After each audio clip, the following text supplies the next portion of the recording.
The sun over Juniper Mesa was not a source of life. It was an anvil, white-hot and flat, hammering the world into submission. Below it, the alkali dust rose in fine, silvery plumes, coating the landscape in a spectral sheen that stung the eyes and dried the throat. Bram Harlow rode through it, his gaze fixed on the broken earth. He was a man shaped by this hard country, his face a map of sun-scorched lines, his eyes the color of faded denim. He sat his buckskin ashfall, with the easy posture of a man who had spent more of his life in a saddle than out of it. He was a widower, the sole proprietor of the Harlow's Spur, a modest ranch tucked into the canyons that bled off the mesa. It was a lonely life, one punctuated by the lowing of cattle and the constant squeak of his saddle leather. He was 2 days out, tracking a half-dozen stray calves that had spooked during a dry lightning storm. They were young, foolish, and represented the razor-thin margin between holding on and going under for another season. The tracks were faint, blurred by the incessant wind, but they led inexorably toward the Badlands, toward the treacherous cut of Bitter Willow Wash. Ashfall stopped, not with a jolt, but with a sudden, tense planting of his forelegs. The horse's head came up, ears swiveling, nostrils flaring at a scent that was wrong. It wasn't coyote, nor the copper-tinged smell of a rattlesnake. It was the smell of human despair, sharp and acidic on the hot air. Bram's hand rested lightly on the worn walnut grip of the Colt holstered at his hip. He scanned the wash, a jagged scar in the earth littered with sun-bleached stones and the skeletal remains of tamarisk. Then he saw it. It was not one of his calves. Against the stark gray rock, a figure was affixed to a rough-hewn marker post, one of the old boundary stakes for the territorial road. It was small, slumped, almost indistinguishable from the shadows and brush. He dismounted, the jingle of his spurs sounding unnaturally loud in the sudden silence. He moved forward, his boots crunching on the gravel, his eyes narrowing against the glare. It was a woman. She was tied to the post with thick hemp rope, the kind used for baling hay. Her arms were stretched painfully, her head bowed. A crude plank of wood hung from her neck by a thinner cord, resting on her chest. On it, 3 words had been slathered in angry, dripping red paint. Property of 9 spokes, and below that, a single, larger word. Thief! Bram's jaw tightened. He stopped 10 feet away, his gaze sweeping the area. His survival depended on observation. The ground was disturbed, not just horses. A heavy wagon, one with a distinct, unsettling pattern in the dust. The nails in the iron wheel rims were large, set in a 6-spoke pattern. He knew that mark. Everyone in this territory knew it. It was the signature of the 9 Spokes gang, a crew of hard cases and land clearers who did the dirty work for the highest bidder. And in Larkspur Crossing, the highest bidder was always Sheriff Orrin Pike, or the man who held Pike's leash, Leander Krieg. He looked back at the woman. She stirred, lifting her head. The outline had prepared him for misery, but not for the stark defiance. Her clothes, a simple cotton dress that spoke of town life, were torn at the shoulder and frayed at the hem, ruined by the journey and the hands that had put her here. Dust and grime streaked her face. Her wrists, where the ropes bit deep, were swollen and raw, the skin broken and dark with dried blood. But it was her eyes that held him. They were the color of moss agate, dark green and startlingly clear. She was exhausted, her body trembling from dehydration and shock, but she was not broken. There were no tears, just a direct, assessing stare that tracked his every move. She wasn't begging for rescue. She was measuring his intent. Bram slowly unhooked his canteen from the saddle horn. He walked closer, his movements deliberate, showing his empty hands save for the water. He knelt, uncapped it, and held it to her cracked lips. She flinched at the sudden proximity, but drank, deeply and desperately, spilling water down her chin. When she had taken her fill, she pulled her head back, gasping. He set the canteen down and drew the skinning knife from the sheath on his belt. It was a tool, not a weapon, its blade honed sharp. She watched the steel, her body tensing, but her gaze remained locked on his. He didn't speak, He simply moved behind the post and, with 2 swift, sawing motions, cut the ropes. The tension holding her evaporated. She collapsed forward, her knees buckling. Bram dropped the knife and caught her, his arm bracing her against his chest. She weighed almost nothing, a bundle of rags and brittle bones. "I don't leave folks out here," he said. The words came out in a low rasp, gravelly from disuse and trail dust. It wasn't an explanation. It was a creed, stated as plainly as an oath to the desert itself. She tried to stand, her legs refusing to hold her. He kept his arm around her waist, supporting her. "My name," she whispered, her voice like dry leaves skittering on rock. "It's Tamsin Vale, Bram Harlow. They said I looted the town safe." Her voice cracked, a spark of anger flickering through the exhaustion. "From Larkspur Crossing." "Who did?" Bram asked, though he already knew the answer. "Sheriff Pike. He let the 9 spokes take me." She swallowed, grimacing as the dry motion pained her throat. "But I didn't take anything. It was Leander Krieg. He took the tax ledgers, the real ones. I was just the temporary clerk for the road fund. I saw what he was doing." The name hung in the air, heavier and more toxic than the heat. Leander Krieg. The banker, the man funding the new Silver Meridian Railroad line, the iron snake that was set to strangle every small rancher who stood in its path. Krieg bought land, bought politicians, and bought sheriffs. "I saw the discrepancies," Tamsin whispered, her eyes burning with a feverish intensity. He was shifting the tax money to the railroad survey, falsifying the payrolls. When I wouldn't sign off, Pike put that sign on me." Bram looked from her raw wrists to the wagon tracks, the 6-spoke pattern. Pike hadn't even bothered to hide his association. This wasn't justice, or even frontier law. It was a message. Stay quiet, or be erased. A shadow passed over them, swift and silent. Bram's head snapped up. The sky, moments before a relentless blue, was hazing over, the color of dull lead. High above, 2 hawks circled, riding the thermal currents. They weren't hunting, they were watching, they were signaling. Someone was on the high ridge. Someone was tracking him now. "We have to move," he said. His voice was flat, all trace of gentleness replaced by urgency. He walked to Ashfall and pulled his heavy denim coat from his bedroll. It was worn, stained, and smelled of horse and wood smoke, but it was sturdy. He draped it over her shoulders. The coat enveloped her, the sleeves hanging far past her hands. It was a shield against the sun, but more than that, it was a claim. He cupped his hands. "Can you ride?" She nodded, determination hardening her features. She put her boot in his offered hands, and he lifted her easily, settling her sideways on the saddle in front of the horn. She gripped the leather, her knuckles white. Bram grabbed Ashfall's reins. He would not ride. He would walk, and he would lead them through the one place no wagon, and few horses would dare to follow. He pulled the horse's head toward the kestrel notch, a sliver of a path that cut through the canyon's sheer rock face.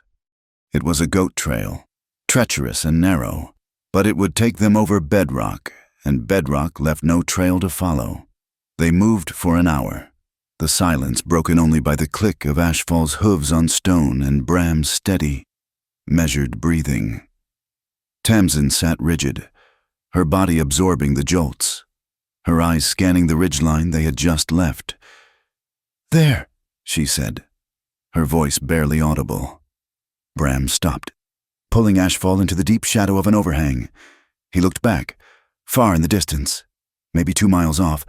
2 plumes of golden dust rose against the darkening sky. 2 riders, moving fast. They were following his tracks from the wash. Even at this distance, the sun glinted off something one of them wore, a dull silver gleam, a badge.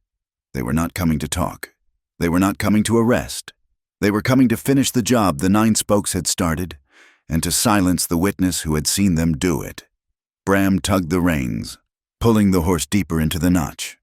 He leaned in close to Tamsin, his voice low, his words meant for her alone, sharp and certain as a razor. "You listen to me, Tamsin Vale. This isn't a misunderstanding. If they catch you, you won't ever see a courthouse. They'll put a bullet in you and say you were trying to escape." He watched her face.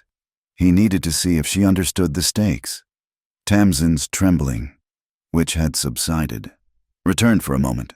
She looked at the raw, bloody grooves in her wrists, then back at the distant dust. She swallowed, a hard, dry click in her throat.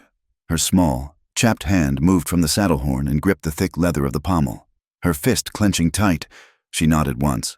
Bram turned his face to the rising shadows of the pass. Night was coming, bleeding indigo into the canyons. The wind picked up, howling through the apertures in the rock, playing a high, lonely flute through the bones of the earth. He pulled the brim of his hat low and tugged the reins. Ashfall stepped forward into the darkness. Fate had descended on Bitter Willow Wash, and it had bound them together tighter than any rope. They reached Harlow's Spur well after midnight, guided by the groan of the windmill. It was the only sound for miles, a rhythmic, metallic complaint against the darkness. The trek through the Kestrel Notch had been brutal, a silent ordeal of shifting scree and steep drops. Bram had led Ashfall with an economy of movement, his strength seemingly endless, while Tamsin clung to the saddle, her body a single, resonating ache. The ranch was not much, a one-room cabin built of solid pine, weathered to the color of old silver, a small, tight barn, a corral, and the windmill, its tall, skeletal frame stark against the thin starlight, tirelessly pumping water into a horse trough. It was a place of necessity, not comfort. There were no flowers in a window box, no whitewashed fence. It was, Tamsin thought, a place scrubbed clean by wind and work. It was honest. Bram settled Ashfall in the barn with a quick, practiced efficiency, rubbing the horse down before giving him a measure of oats. He moved without wasted motion. Tamsin slid from the horse's back, her legs collapsing. She leaned against the rough plank wall of the barn, the splinters digging into her palms, and just breathed in the scent of hay and dry dust. Inside the cabin, Bram struck a match. The sulfur flared, momentarily blinding, and then the steady, yellow glow of a kerosene lamp filled the small space.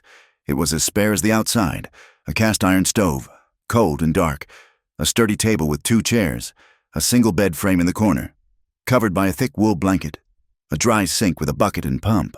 But like the ranch, it was impeccably clean. The floor was swept, the tin plates on the shelf were scrubbed, and there was no clutter. Bram gestured to the chair. "Sit." Tamsin obeyed, sinking onto the hard wood. Every part of her felt bruised, but the worst was her wrists. The hemp rope had chafed them raw, and the desert grit had embedded itself in the broken skin. Bram didn't coddle her. He moved to the stove, fed it kindling and larger pieces of juniper, and soon the small cabin was filled with the crackle of fire and the sharp, clean scent of the burning wood. He put a kettle on to boil. He took a bottle of corn whiskey, the kind that was more for lighting fires than drinking from a high shelf, along with a roll of clean cotton bandages. He poured some of the whiskey onto a rag. "This will bite," he said, his voice low. He knelt before her and took her right hand. His grip was firm, his fingers calloused and thick.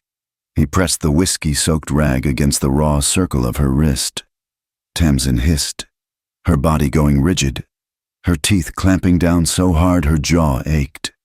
A single, involuntary tear escaped her eye and traced a clean path through the grime on her cheek. "The pain is real," she forced out, her voice trembling. At least I know I'm alive." Bram said nothing. He just held her steady as the raw alcohol did its work, searing the wound clean. His eyes were fixed on the task, his expression unreadable in the flickering lamplight. He was methodical, his movements slow and certain. He did the same to the left wrist, and Tamsin held her breath until the worst of the sting subsided. The kettle began to whistle. Bram moved to the sink, poured the steaming water into a basin, and brought it back, along with a bar of harsh lye soap. He dipped a fresh rag into the water. "This is next." This time, his touch was different. He wasn't applying antiseptic. He was cleaning.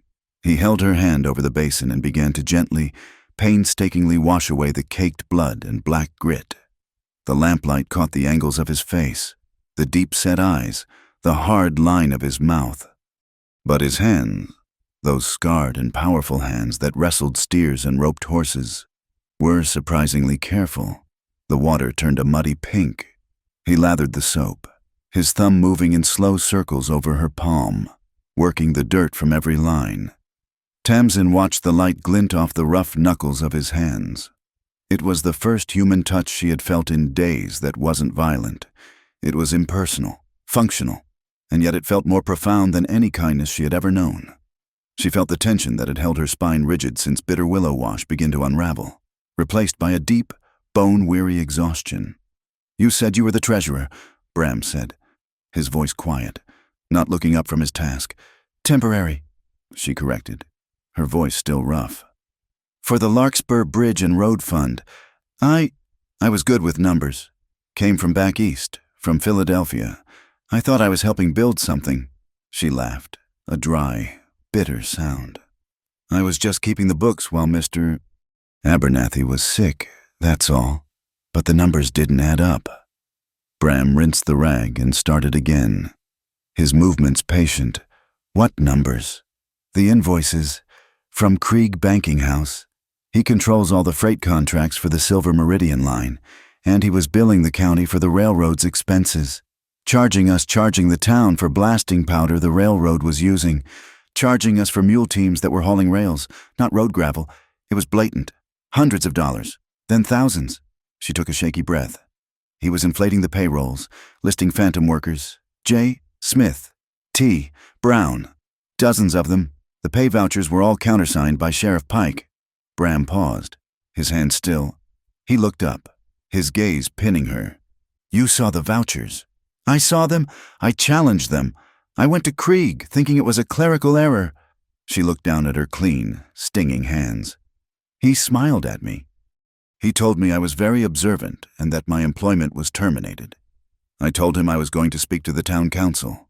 That was yesterday. And today," Bram finished. "Pike arrested you. He didn't arrest me. He and two of his men, one of them, a deputy, they dragged me from my boarding house. Said the safe was empty. Said I was the last one with the key. They took me out to the wash. The 9 spokes were waiting.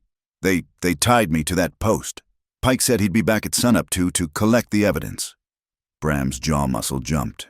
He stood, dried her hands on a clean towel, and then began to apply a thin layer of salve before wrapping them in the cotton bandages. His movements were quick again, efficient. He listened to every word, his eyes holding a familiar, shadowed intensity.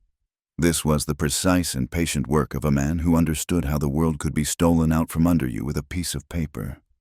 Bram had lost his prime grazing land in the North Pasture 5 years prior, lost it to a railroad surveyor's updated map that had been filed and approved by a judge in Krieg's pocket before Bram even knew he was being cheated. He had lacked the proof, the names, the paper trail. He recognized the sickness of it. Tamsin hadn't just been robbed.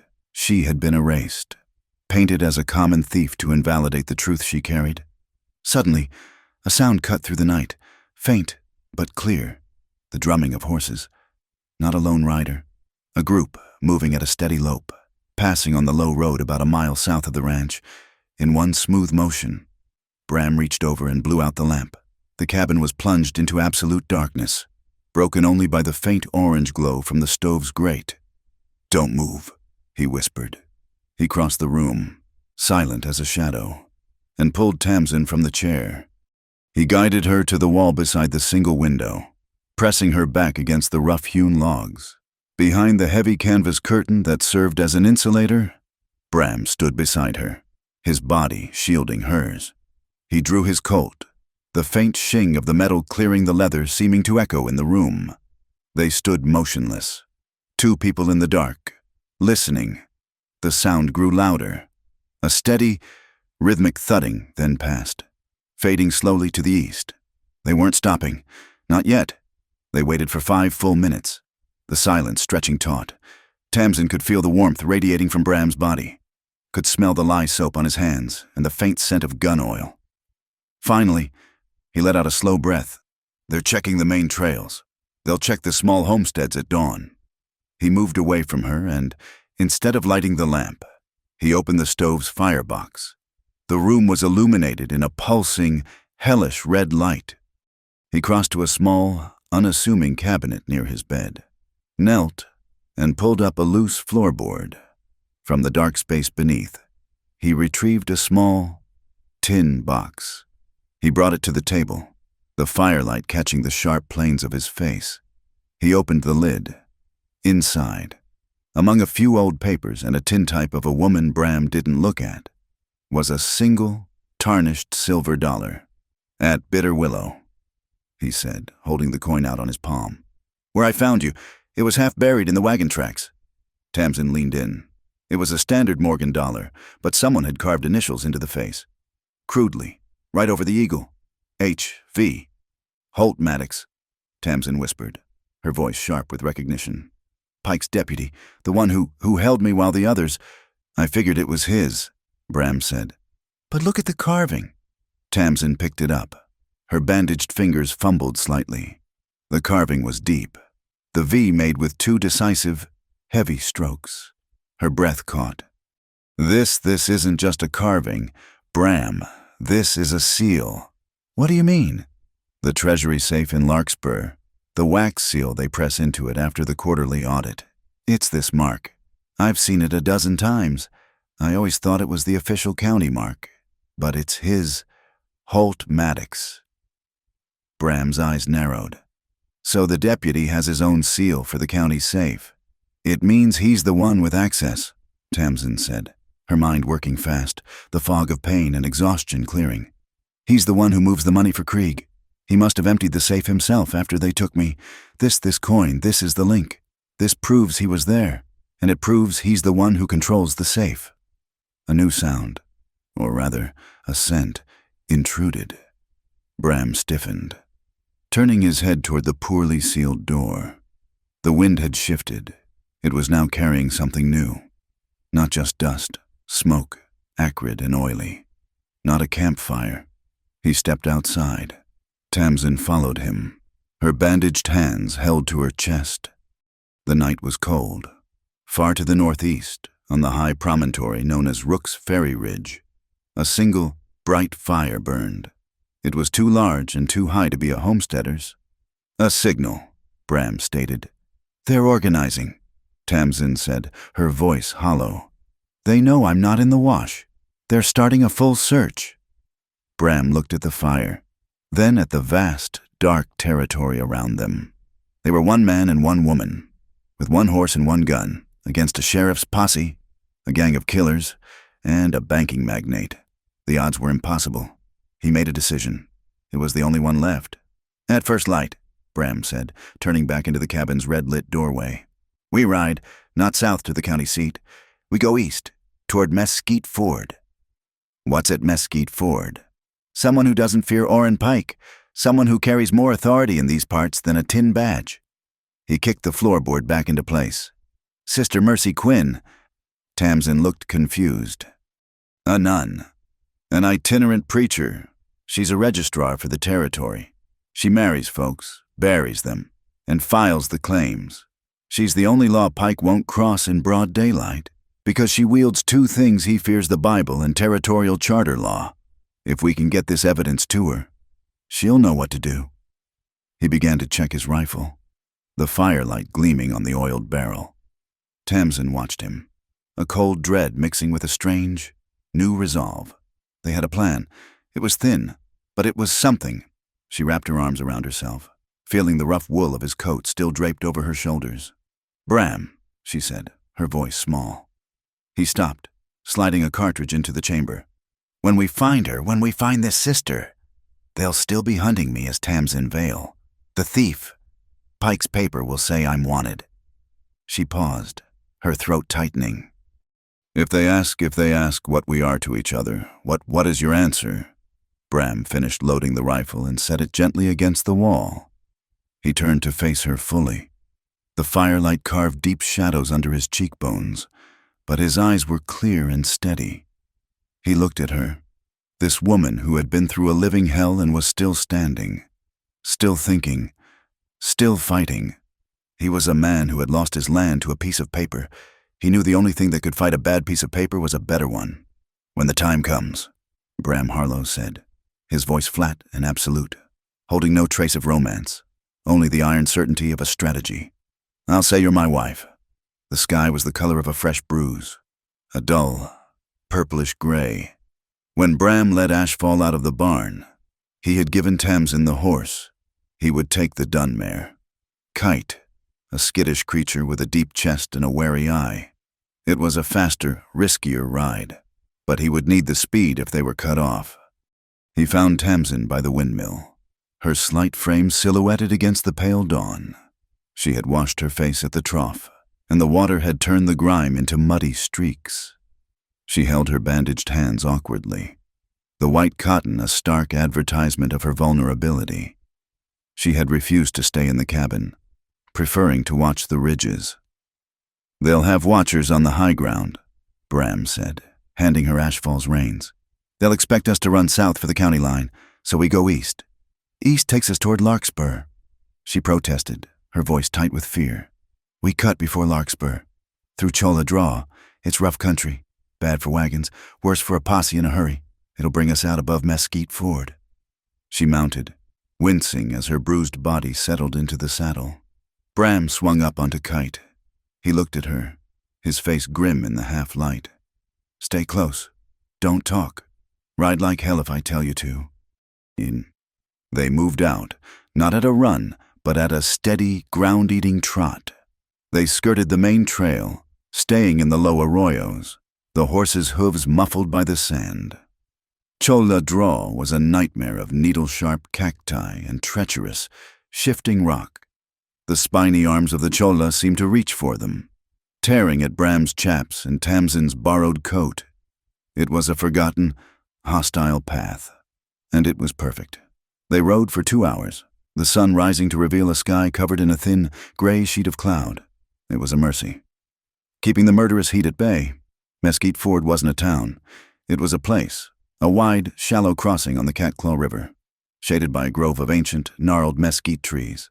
It was a natural meeting point, a place where trappers, homesteaders, and itinerant travelers resupplied and exchanged news. As they cleared the draw, they saw the camp.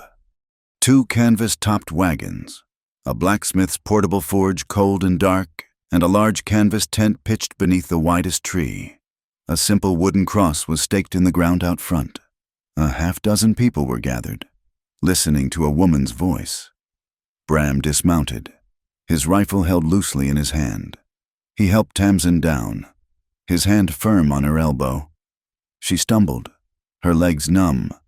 The woman who stood before the small congregation was Sister Mercy Quinn.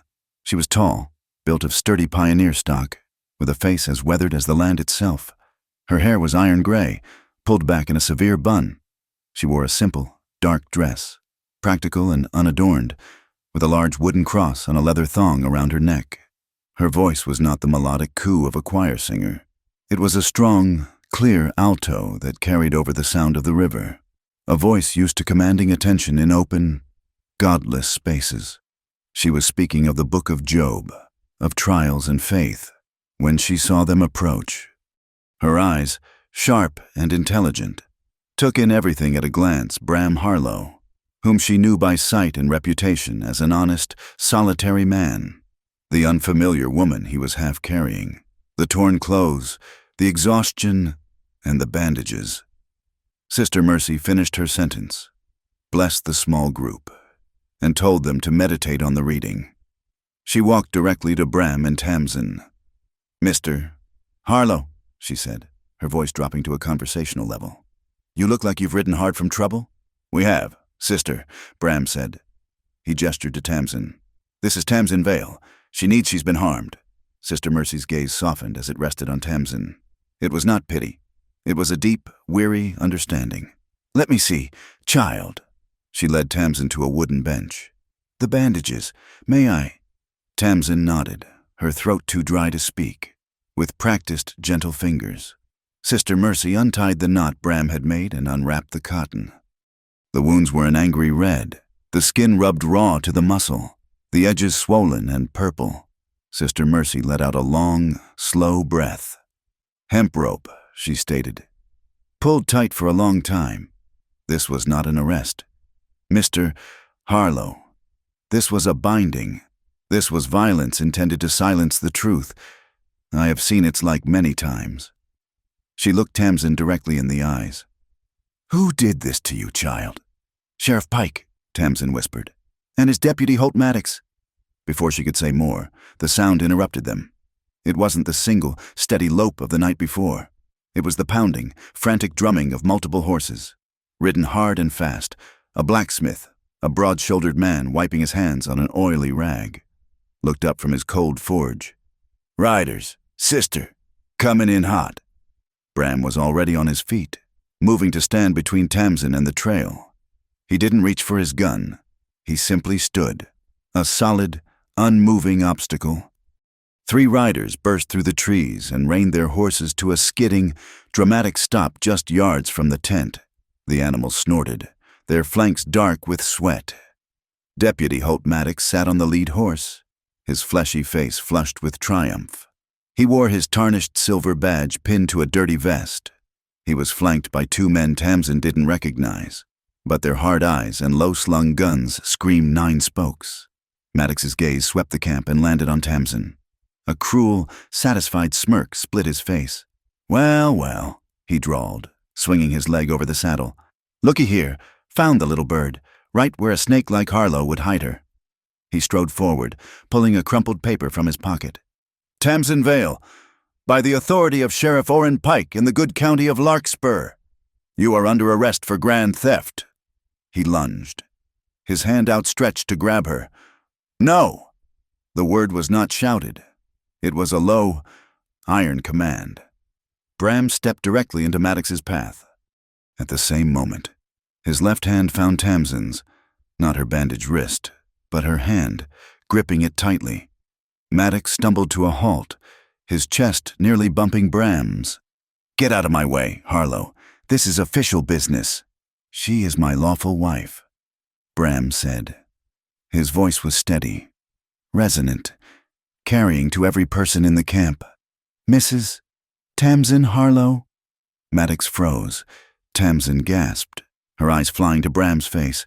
The small crowd, including the blacksmith and a young dark-haired woman in a clean calico dress, stared.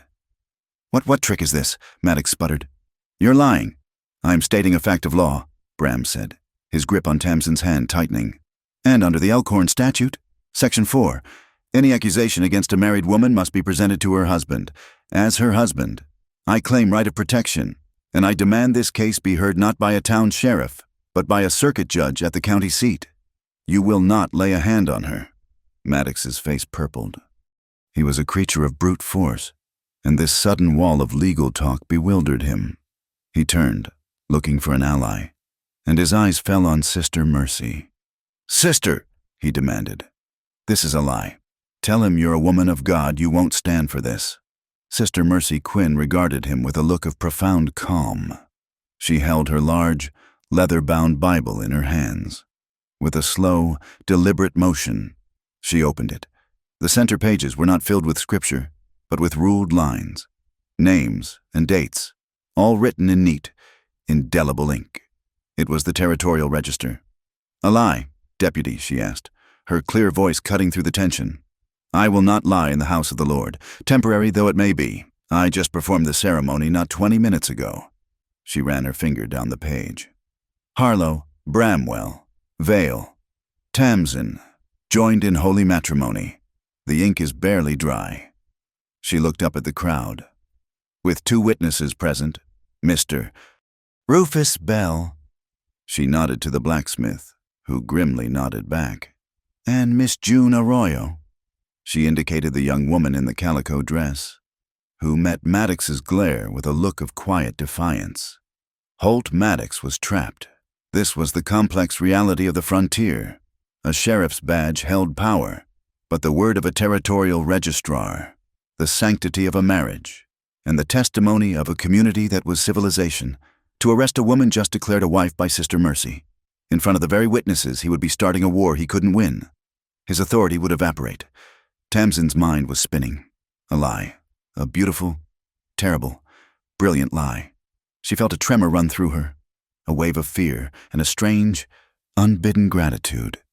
She looked at Bram's profile, the hard line of his jaw, the absolute certainty in his stance. She felt his hand holding hers. It was not the gentle touch of a lover. It was the grip of an anchor, a solid, immovable object holding her in the midst of a storm. It was warm, real, and it was her only shield. She squeezed his hand back, her small, bandaged fingers locking with his. She lifted her chin, playing the part she had been given. Maddox was shaking with rage. This is a conspiracy," he shouted, waving the paper in his hand. "She's a wanted thief, I got the warrant." He threw the paper to the ground in a fit of pique. "Signed by Sheriff Pike himself."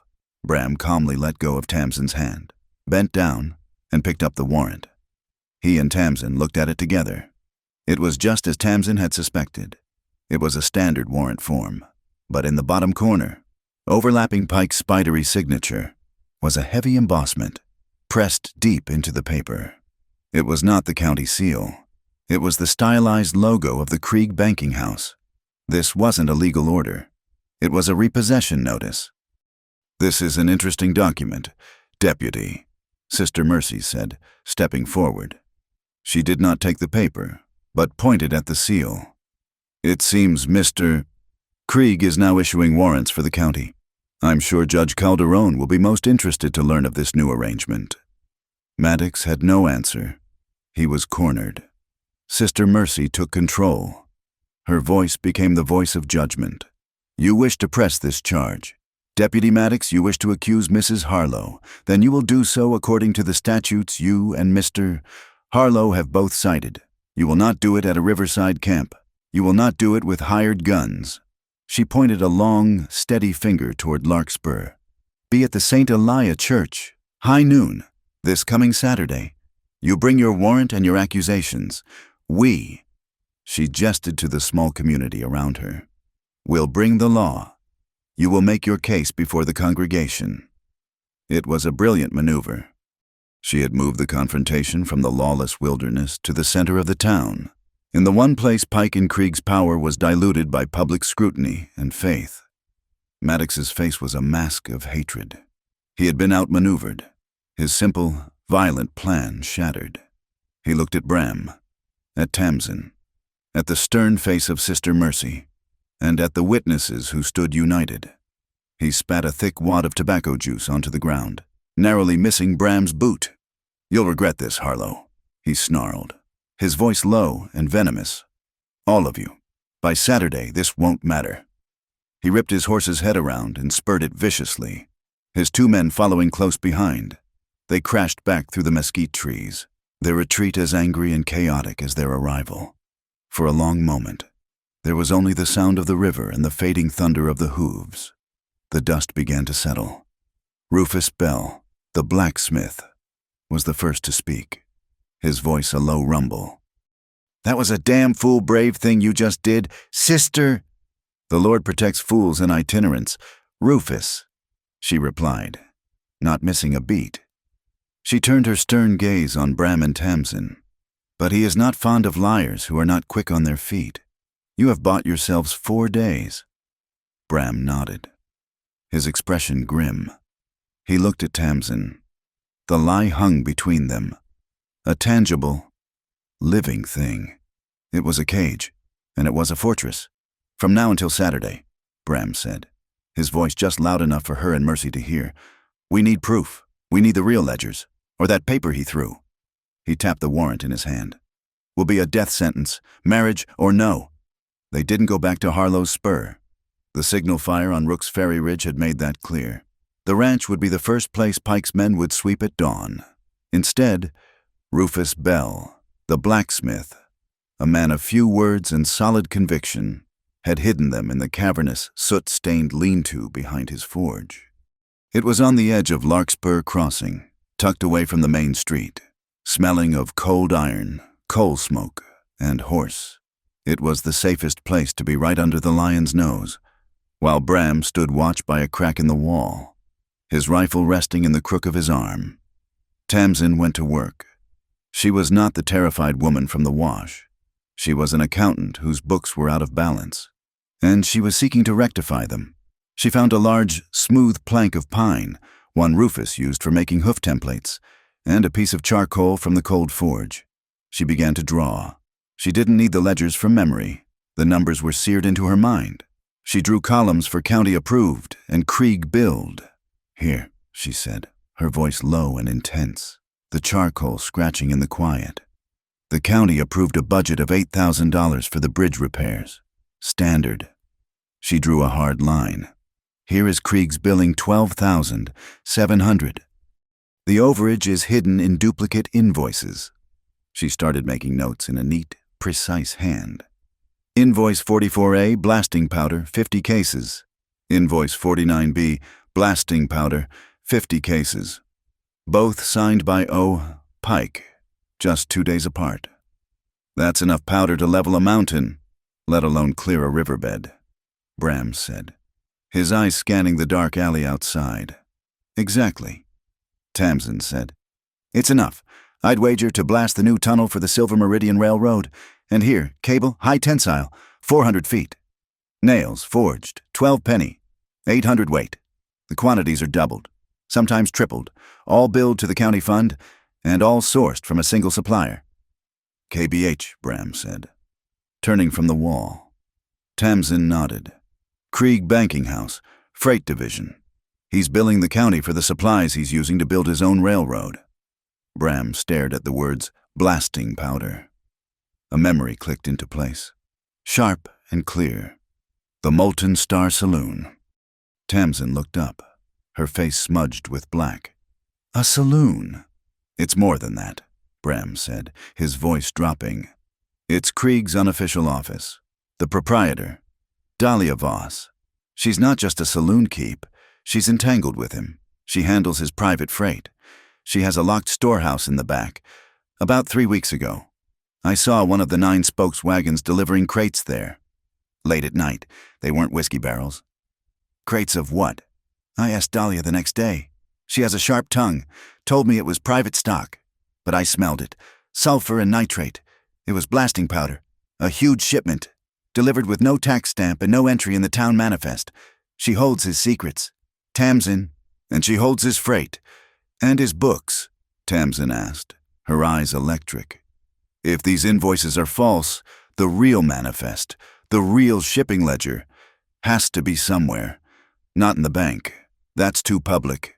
In her back room," Bram finished. "Or in that wagon. They might not have even unloaded it." The plan formed in the silence. It was insane. It was the only way.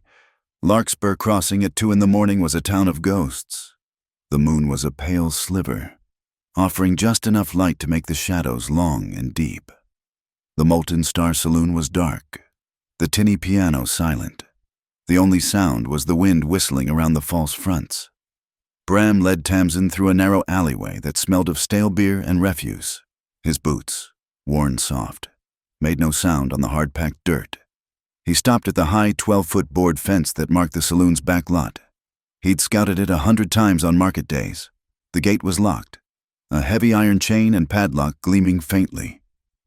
"Here," Bram whispered, pointing to a stack of empty rain barrels. "I'll go first." He was over the fence in one fluid motion, a shadow detaching itself from other shadows. He landed in a silent crouch, his rifle held steady.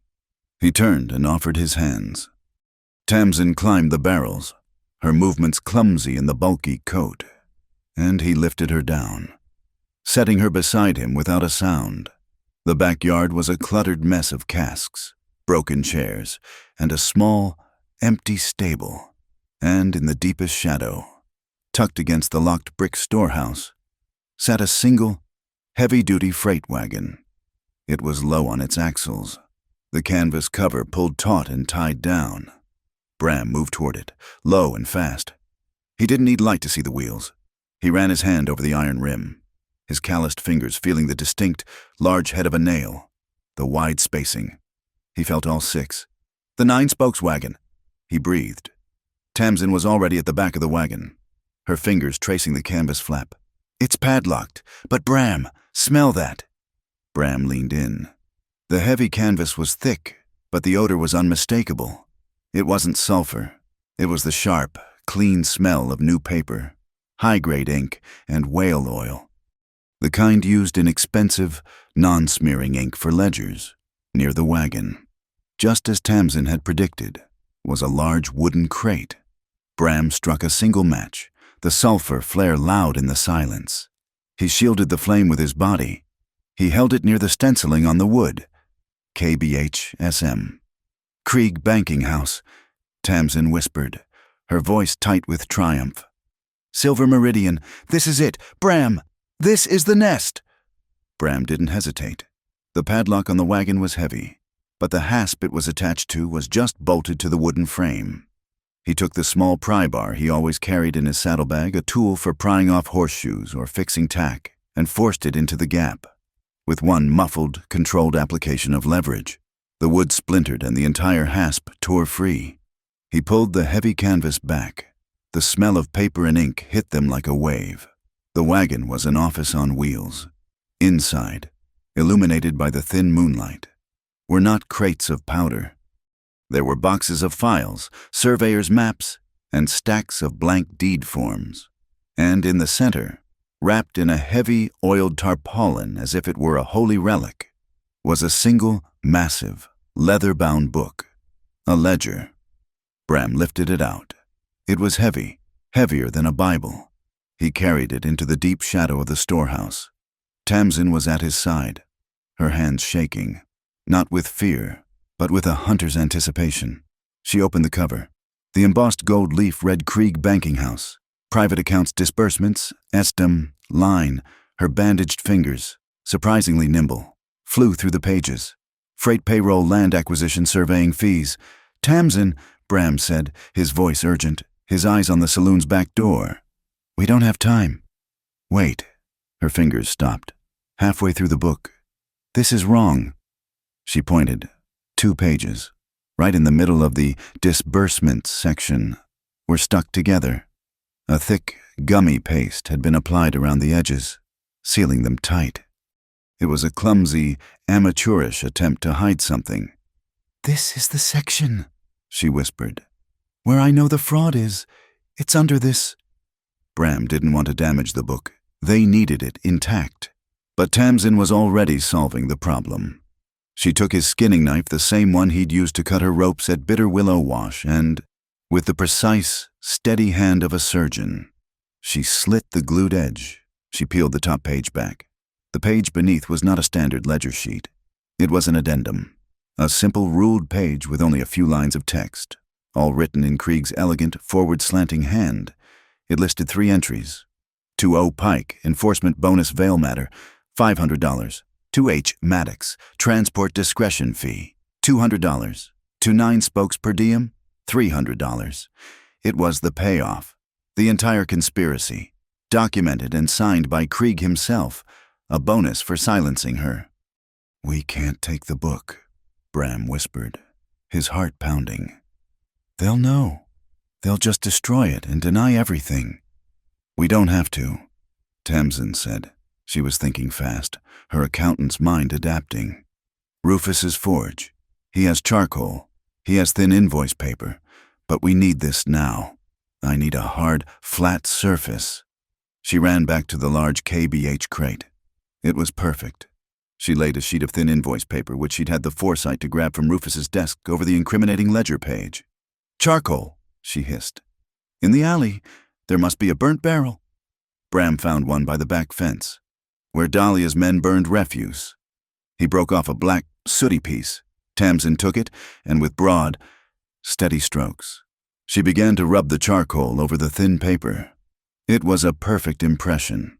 The pressure of Krieg's pen had indented the original page, and the charcoal rubbing was creating a perfect, negative space copy of the hidden text. The names O, Pike, and H.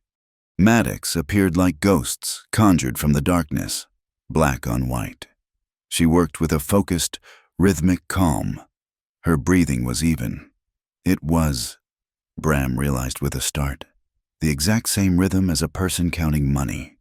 She was in her element. She was taking back what was stolen. Click. It was the most distinct sound in the world. The sound of a pistol hammer being drawn back. It was close. Bram and Tamsin froze. "That's a very expensive book to be reading in the dark. Mr. Harlow." The voice was female, husky, and laced with a bored, dangerous amusement. Bram spun, moving in front of Tamsin, his rifle coming up to his shoulder in a single, fluid motion. Dahlia Voss stood in the back door of the saloon, which was cracked open just enough to frame her. She was wearing a red silk dressing gown, her dark hair undone and falling over one shoulder, and in her small, pale hand, she held a silver-plated Derringer pistol. It was tiny, a toy, but it was leveled directly at Bram's chest. "I knew I heard rats," Dahlia said, her eyes flicking from Bram to Tamsin, and then to the open ledger on the crate. Her face hardened. "Krieg's private book. You two are either very brave or very, very stupid. We're just looking for the truth, Miss Voss," Bram said, his voice level. His rifle was aimed at her, hers at him. It was a stalemate. "Truth," Dahlia laughed, a low, mirthless sound. "There's no truth in Larkspur. Mr. Harlow only accounts, and you're messing with mine. He's messing with yours, too." Tamsin stepped out from behind Bram. The Derringer swung toward her.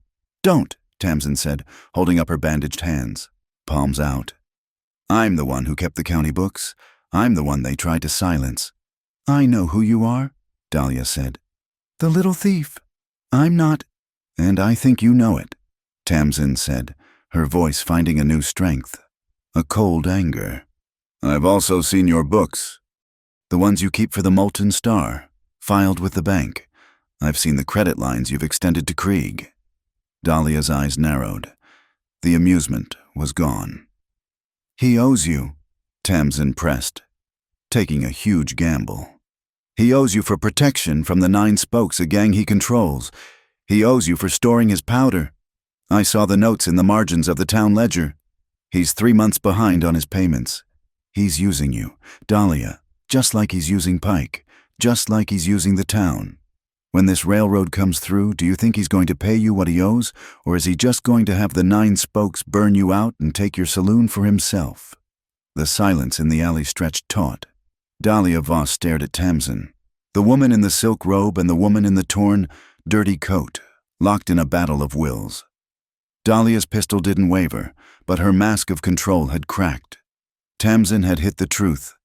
She was a prisoner, too. Dahlia's gaze dropped to the charcoal copy Tamsin was holding. She saw the names. She frowned. Then, with a long, resigned sigh, she lowered the Derringer. "He's a cheat," Dahlia said softly, more to herself than to them. "A high-class cheat who never pays his debts." She nodded toward a dark gap in the fence, hidden behind the water trough. "Go that way. It leads to the livery alley." "Be gone." "Why are you—" Bram started. "Because I hate being in debt." Dahlia cut him off, her voice sharp. "And I hate being owed. If you manage to burn Leander Krieg to the ground, I want a front row seat. Now go." She turned. "And Dahlia Voss was never here. My name stays clean. Understand?" "Understood," Tamsin said, carefully folding the charcoal rubbing. They were almost to the gap when Bram stopped. "One more thing," he whispered. He reached into his pocket and pulled out the tarnished silver dollar, the one with the HV carved into it. Holt Maddox's mark. He moved quickly back to the KBH/SM crate. With a decisive motion, he wedged the coin deep between 2 of the planks, where it was hidden but would be found by any thorough search. "What are you doing?" Tamsin whispered, her eyes wide. "Planting a seed," Bram said, his voice grim.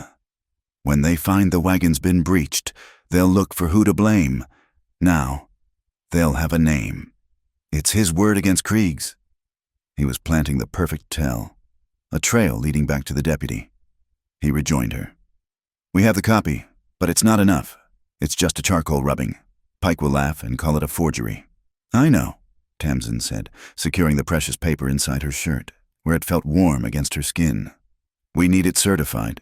We need it witnessed and stamped by someone official. Someone Pike can't bully. Elliot Mercer, Bram said, the name coming to him instantly. The doctor. He's also the county notary. He has a small hand press for printing medical forms. Will he help us?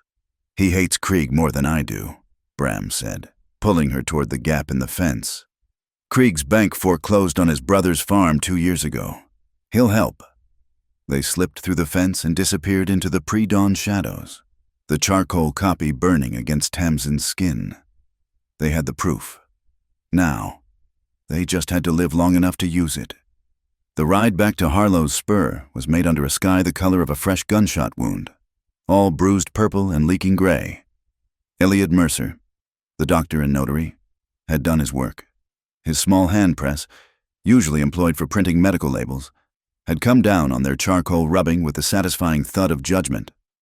The raised seal and Mercer's signature turned Tamsin's frantic scratching into an affidavit. It was a legal, binding accusation. They had the paper. Now they had to live to present it. They were a mile from the ranch when the sky broke. It was not a gentle rain. It was an unseasonable, violent deluge. A cold fury that swept across the mesa. The wind drove the water like nails, instantly plastering their clothes to their skin, turning the dust into a thick, clinging mud. By the time they burst into the small, dark cabin, they were half drowned, gasping, their teeth chattering. Bram slammed the heavy plank door against the gale. The sound of the storm instantly muffled to a deafening, continuous roar on the tin roof. The world outside had vanished, erased by the gray sheet of water. There was only this room, dark and cold. "You're freezing," Bram stated, his voice tight. He moved with immediate purpose. Striking a match, the kindling in the iron stove caught, and in moments a fire was crackling, the orange light pushing back the oppressive gloom. It was the only warmth in the universe. Tamsin stood dripping by the door, shivering so hard her body seemed to vibrate. She was still wearing his heavy denim coat, which was saturated, weighing her down. Her bandaged hands, stiff and clumsy, fumbled with the wet buttons. "Here." His voice was low. He stepped in front of her, blocking the firelight. He didn't ask permission. His scarred fingers, sure and strong, worked the buttons free, one by one. He peeled the heavy, sodden coat from her shoulders. Underneath, her thin dress was transparent, plastered to her skin. The small room was suddenly charged with attention that had nothing to do with Sheriff Pike. She wrapped her arms around herself, her gaze fixed on the floorboards, a dark puddle forming at her bare feet. Bram turned his back, a curt, almost rough gesture of respect. He pulled the thick wool blanket from his bed. It was the only one he had. "Get out of the dress, Tamsin. It's stealing your heat. You'll be sick before morning." He held the blanket up high, creating a privacy screen with his own body. "I'm not looking. Just tell me when." She hesitated for only a second. She heard the sound of the wet fabric peeling away, the soft thud as it hit the floor. The cold air hit her skin, followed immediately by the radiant, intense heat from the stove. I'm decent," she whispered. He turned, his face unreadable. She was wrapped in the blanket, clutched tightly at her chest, her shoulders and neck bare. Her dark hair, freed from its pins, was plastered to her skin, and the firelight caught the individual drops of rain clinging to her collarbone, making them glitter like jewels. He stared for a heartbeat too long. He looked away, clearing his throat. Bram moved to the shelf, his motions stiff. He grabbed 2 tin cups and a small pot of day-old coffee, setting it on the stove to heat. He unhooked a dipper from the water bucket. "Coffee will be hot in a minute," he said, his back still to her. "Bram." He stopped. "Thank you." He nodded, still not looking at her. He felt unsteady. He was a man who understood horses, cattle, drought, and fighting. He did not understand this fragile, fierce woman, wrapped in his blanket, standing by his fire. When the coffee was steaming, he poured 2 cups. He handed one to her. She reached for it, her small, pale hand emerging from the wool. He held the cup, his own hand broad and dark against the tin. Their fingers brushed. It was nothing, a simple, accidental graze of knuckles, but in the supercharged intimacy of the storm-bound cabin, it felt like a brand. They both pulled back as if stung. A tiny, breathless sound escaped Tamsin. It was halfway between a gasp and a laugh. It was the first sound of vulnerability, of simple, human awkwardness he had ever heard from her. A slow smile touched Bram's mouth, a mirror of her own fragile reaction. The tension didn't break. It simply transformed. The silence that followed was no longer awkward. It was heavy, warm, and filled with unspoken things. The roar of the rain on the roof and the crackle of the fire were the only sounds in the world. Tamsin took a sip of the scalding coffee, the warmth spreading through her chest. She looked at Bram over the rim of the cup. He was watching the fire, the flames dancing in his eyes. "You called me your wife," she said, her voice so quiet it was almost lost in the storm. He turned his head, his gaze meeting hers. It was the only play. Tamsin, the only words that would stop Maddox, that would bind Sister Mercy to us. "I know." She looked down into her cup. "But you said it. You said it before I even knew your first name. You made a promise to a stranger. You did it before I could trust anyone in this world." Bram set his cup down on the table. The lie he had told at Mesquite Ford had been a tool, a shield, but somewhere in the last 48 hours, in the shared fear, in the fight for the truth, the lie had begun to feel like a different kind of burden. He walked the 2 steps that separated them. He stood before her, close enough to feel the heat radiating from her, to smell the scent of rain and soap. "I only said," he answered, his voice a low, rough rasp, "what I've decided to die keeping." The words landed in the small space between them, heavy and absolute. It was not a declaration of love. It was an oath. It was the ironclad promise of a man who had nothing left to give but his life, and he was giving it to her. Tamsin's breath caught in her throat. This was the anchor she had been seeking. She looked up, her eyes searching his, looking past the hardened rancher, past the grieving widower. She saw the exhaustion, the loneliness, and the fierce, protective loyalty that had saved her life. He saw her gaze change, the fear, the sharp, hunted look of the survivor, finally softened. It was replaced by a dawning, terrifying certainty. He lifted his hand, the one that had cut her free, the one that had cleaned her wounds. It was shaking, almost imperceptibly. He was more afraid of this single gesture than he had been of the 9 spokes. He touched her cheek. His calloused thumb was rough, but his touch was impossibly gentle. He brushed a stray, damp strand of hair from her face. She didn't flinch. She didn't pull away. Instead, she leaned into his hand, her eyes closing for just a second, a small, involuntary sigh escaping her. It was a surrender. Tamsin lifted her own hand, the one with the white, stark bandages. She pressed her palm flat against his chest, over the solid, steady beat of his heart. It was the surest thing she had ever felt. Thump, thump, strong as a cavalry drum, solid as the earth. He lowered his head. The kiss was slow. It was not the desperate, frantic kiss of passion, but the deep, sure kiss of discovery. It was hesitant at first, a question. His lips were warm and tasted of coffee and the faint, metallic tang of the rain. She answered. Her eyes fluttered shut, and she rose on her toes. Pressing back, the kiss deepened, became sure. It was a long, slow drawing out of every ounce of fear, every mile of trail dust, every moment of pain. His other arm came around her, pulling her against him. The blanket, clutched between them, was a soft, warm barrier, but she could feel the solid muscle of his chest, the strength that had held her. He wasn't just protecting her, he was holding her. Her bandaged hand moved from his chest, her fingers tangling in the rough fabric of his shirt. His hand slid from her cheek into her damp hair, cupping the back of her head, anchoring her to him. Their breath mingled, becoming one. There was no hurry, there was no fear. There was only the fire and the rain, and this, He broke the kiss only to rest his forehead against hers. They stood like that for a long moment, just breathing, their eyes closed. "Bram," she whispered. It was not a name. It was a plea and a prayer. He didn't answer with words.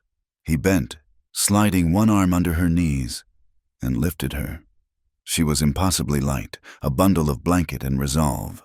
He carried her the 3 steps to the narrow bed. He laid her down gently. The small cabin, lit only by the pulsing glow of the stove, felt like a sanctuary. He stood looking down at her, a shadow against the firelight. She looked up at him, her eyes wide, trusting. She held the blanket to her chest, but her gaze was open.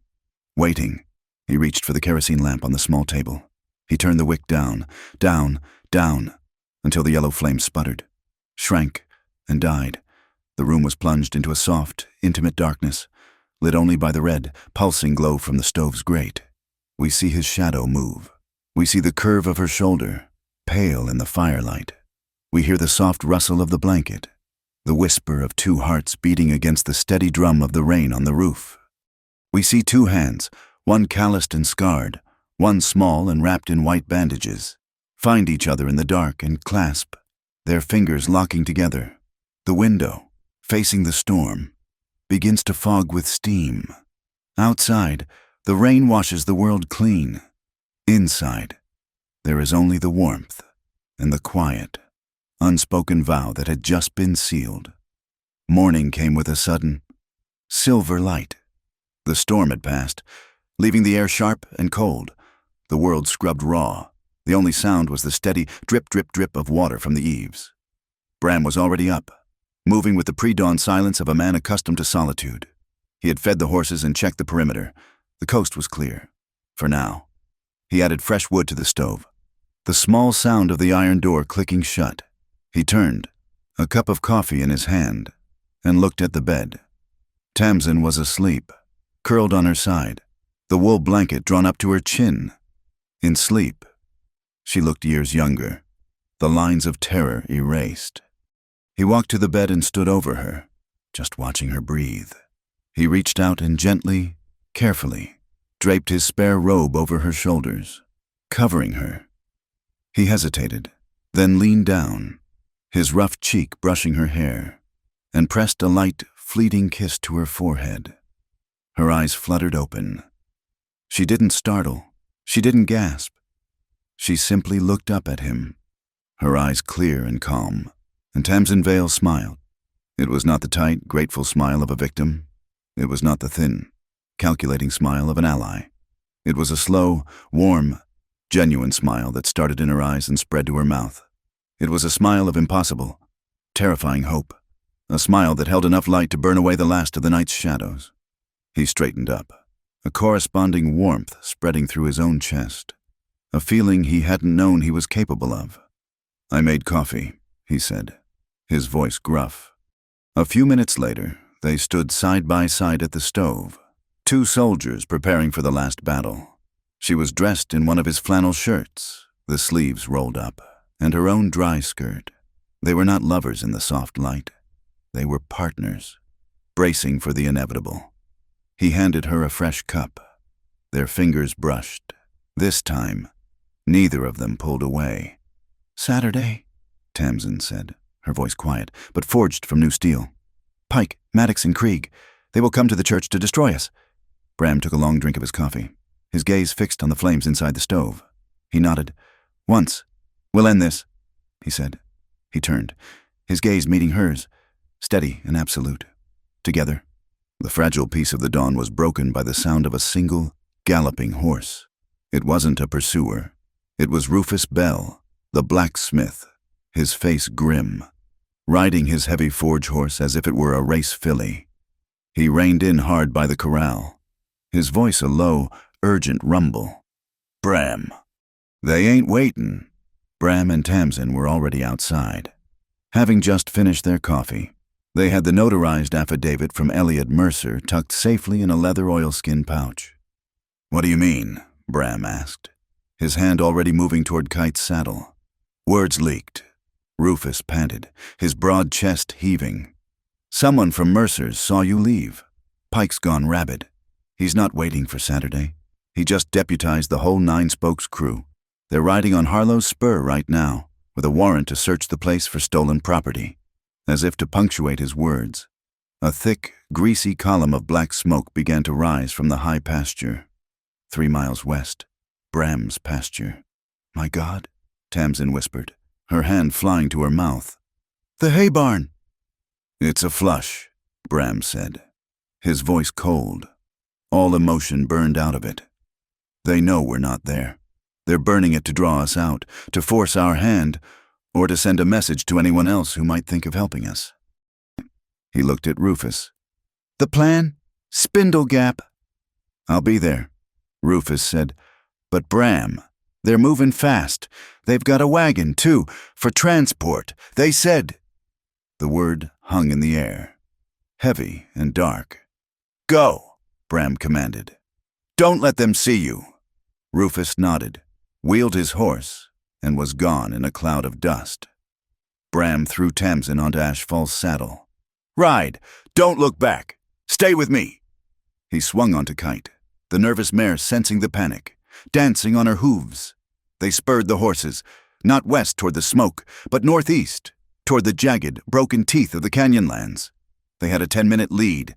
It wasn't enough. They heard the shouts before they saw them.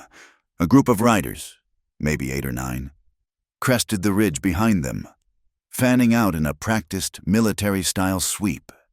They were the Nine Spokes, and they were led by Holt Maddox. "This way!" Bram yelled, pulling Kite's head sharply left, away from the open plains and into a narrow, rocky wash. "They'll corner us!" Tamsin cried, her voice thin in the wind. "It doesn't corner," Bram shouted back. "It leads to the Raven Switchback's just ride." The wash was a funnel of gravel and stone, and at the end, it seemed to terminate in a sheer cliff face, but Bram didn't slow. He veered right, onto a path that was almost invisible, a zigzagging goat trail that had been cut into the rock face by the native tribe centuries ago. The Raven Switchbacks. They were ascending fast, the horses' hooves striking sparks on the flint. The trail was barely 2 feet wide. A sheer drop on their left. A gunshot cracked the air. The sound was flat, ugly. A chip of rock exploded from the cliff wall, 10 feet ahead of Bram. "They're shooting!" Tamsin screamed. "They're trying to spook the horses!" Bram yelled, his voice strained. "Keep your seat, trust the horse." Another shot. This one was closer. The bullet whined past Tamsin's ear. A high, venomous zizzing. She flinched, ducking her head. A third shot. Bram grunted, his body jolting in the saddle. "Bram!" "I'm hit." "No." Tamsin looked, frantic. "It's just the coat," he grunted, twisting. A ragged hole had appeared on the shoulder of his denim coat, the fabric torn. But there was no blood. The lead had passed clean through the thick material, grazing the muscle beneath. It was a half-inch from being a killing shot. They were nearing the top of the switchback, but the man below them, Maddox, had stopped. He was dismounting, taking careful aim with his rifle. He was done trying to scare them. In that split second, Tamsin's terror transformed. She saw the man aiming. She saw Bram, exposed. Without thinking, she spurred Ashfall forward, pushing her horse's flank directly against Kite's, shielding Bram's back with her own body. At the same time, she reached over and grabbed Kite's rein, yanking the horse's head hard to the right, just as Bram kicked his own boot. The bullet thwacked into the rock face where Bram's chest had been a second before. The combined maneuver sent both horses scrambling over the rocky lip of the ridge. They were on flat ground, hidden from the shooters below. Bram stared at her, his chest heaving, his eyes wide with a stunned, fierce admiration. You ride like you were born to it. I rode in Philadelphia." She panted, her knuckles white on the reins. "In a park. Not like this. You did good, Tamsin." He didn't smile. "Now, ride." They were in a high, narrow canyon. Spindle Gap was a quarter-mile ahead. It was a place where 2 massive pillars of red rock leaned against each other, creating a dark, covered passage. As they approached, A figure stepped from the shadows. Rufus Bell. Bram didn't slow to a stop. He rode past, and in one smooth motion, he handed off the oilskin pouch. "Saturday, the church get it to June Arroyo if we're not there." Rufus caught it, his big hand engulfing the pouch. "Godspeed, Bram." He melted back into the rocks. They cleared the gap just as Maddox and 3 of his men appeared at the far end of the canyon. They were coming fast, but they were no longer on the narrow path. They were in the wagon, the horses lathered, the heavy 6-spoke wheels bounding over the rocks. "They're trying to cut us off from the ford," Bram yelled. Maddox was standing in the wagon bed, lashing the horses, his face a mask of fury. He saw them, raised his rifle, and then the world tilted. There was a sound like a small cannon shot. Crack! The front right wheel of the wagon exploded. The entire axle snapped, the heavy spokes splintering into a dozen pieces. The wagon pitched forward, digging its nose into the hardpan, throwing Maddox and the driver clear in a cloud of dust and curses. Tamsin looked back, shocked. Bram didn't. He just kept riding, but a grim satisfaction played on his lips. What was that?" Tamsin asked, galloping to catch up. "Rufus and I were busy last night," Bram said, his voice flat. "After we saw Mercer, we forged a half-dozen railroad spikes and set them in the bedrock on the only wagon path to the gap. I figured they'd be in a hurry." Tamsin stared at him. He had anticipated this. He had planned for their fury, for their recklessness. He had set a trap. A small, brilliant smile touched her lips. They left the cursing men in the broken wagon behind. The other riders were still on the switchbacks, too far back to be a threat. They had bought their time. They rode into the Hollow of Saints an hour later. It wasn't a town. It was a quiet, willow-choked graveyard attached to a small, abandoned mission. A mile outside Larkspur Crossing, it was a place of sanctuary. And it was their final rendezvous. Sister Mercy Quinn was waiting for them, standing by an old, crumbling stone crypt. She was not alone. June Arroyo, the schoolteacher, was with her, her face pale but resolute. "They're in the town," Sister Mercy said, her voice calm. "Pike has men on every corner. The church is the only safe place. They won't draw a gun on holy ground while the whole town is watching." She held out a bundle of dark, heavy cloth. "You, Mrs. Harlow," she said, a small, knowing emphasis on the name, "cannot walk in as yourself. You will be a novice, come to hear the word." Tamsin took the robe, her hands shaking. She disappeared behind the crypt to change. Bram turned to the tomb. It was an old, above-ground sepulchre, its stone door slightly ajar. He looked at his rifle, then at his Colt. He had carried a weapon every day of his adult life. To enter the church, to face Pike, he had to be unarmed. It was Sister Mercy's one condition. He checked the loads, then wrapped both guns in his saddlecloth. He slid them deep into the darkness of the crypt, pushing them behind a pile of loose stones. He felt naked, his hands empty and light. Tamsin emerged. The dark robe was too large, but it hid her completely. With the hood pulled up, she was just another anonymous, pious woman. As if on cue, a sound began to roll across the plains. Bong, bong, bong. It was the noon bell from St. Elia, deep, resonant, and steady. It was not a call to prayer. It was a summons, the sound of a deadline approaching, sharp and final as a guillotine. "It's time," Sister Mercy said. They walked, not as fugitives, but as part of the slow, steady stream of people making their way to the church. Families in their Sunday best, miners with scrubbed faces, ranchers and shopkeeps. They were all drawn by the promise of a confrontation.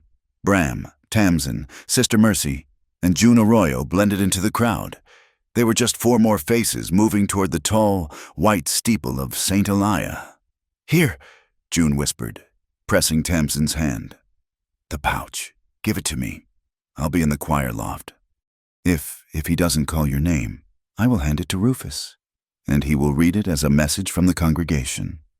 Tamsin shook her head, keeping the oilskin pouch tucked in the deep pocket of the robe.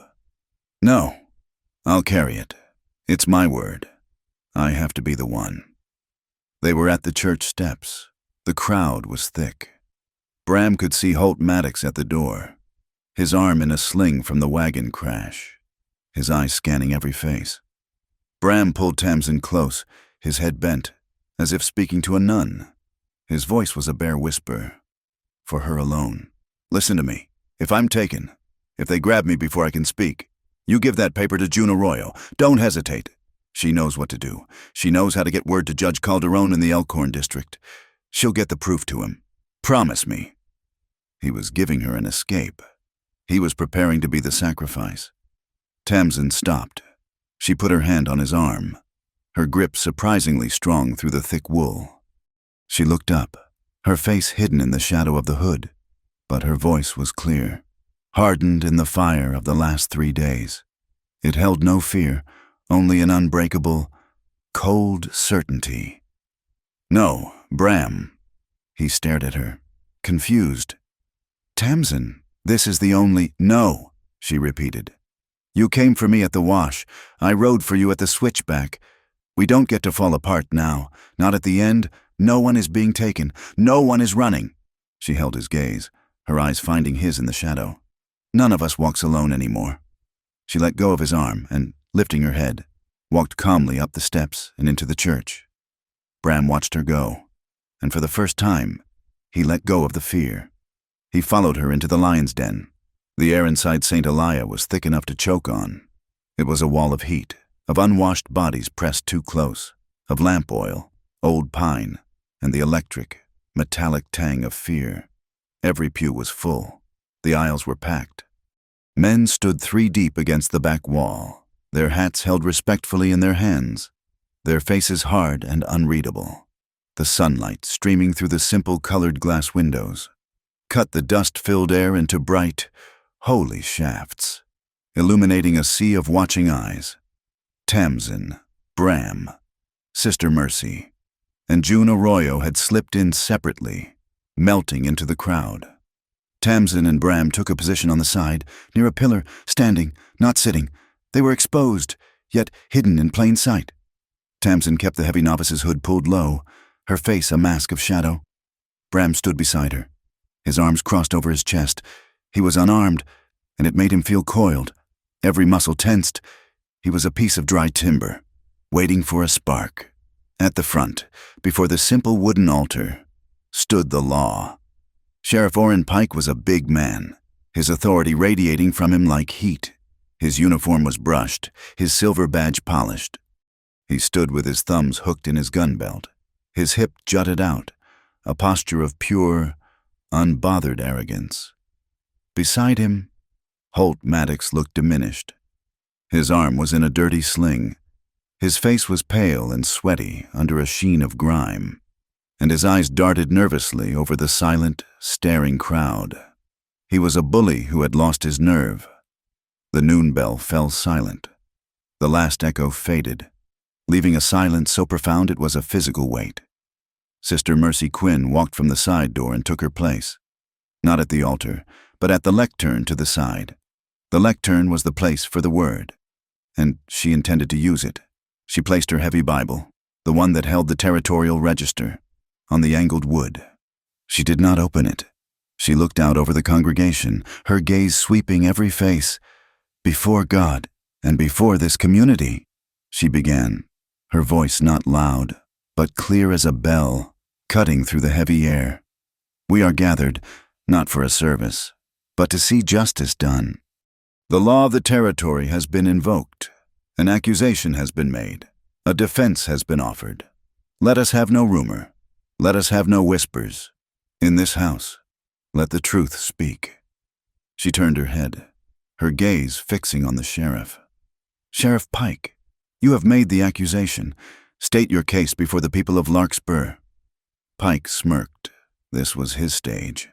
He stepped forward, his boots loud on the wooden floor. He pulled the crumpled warrant from his vest, the one Bram had returned to him at the ford. State my case.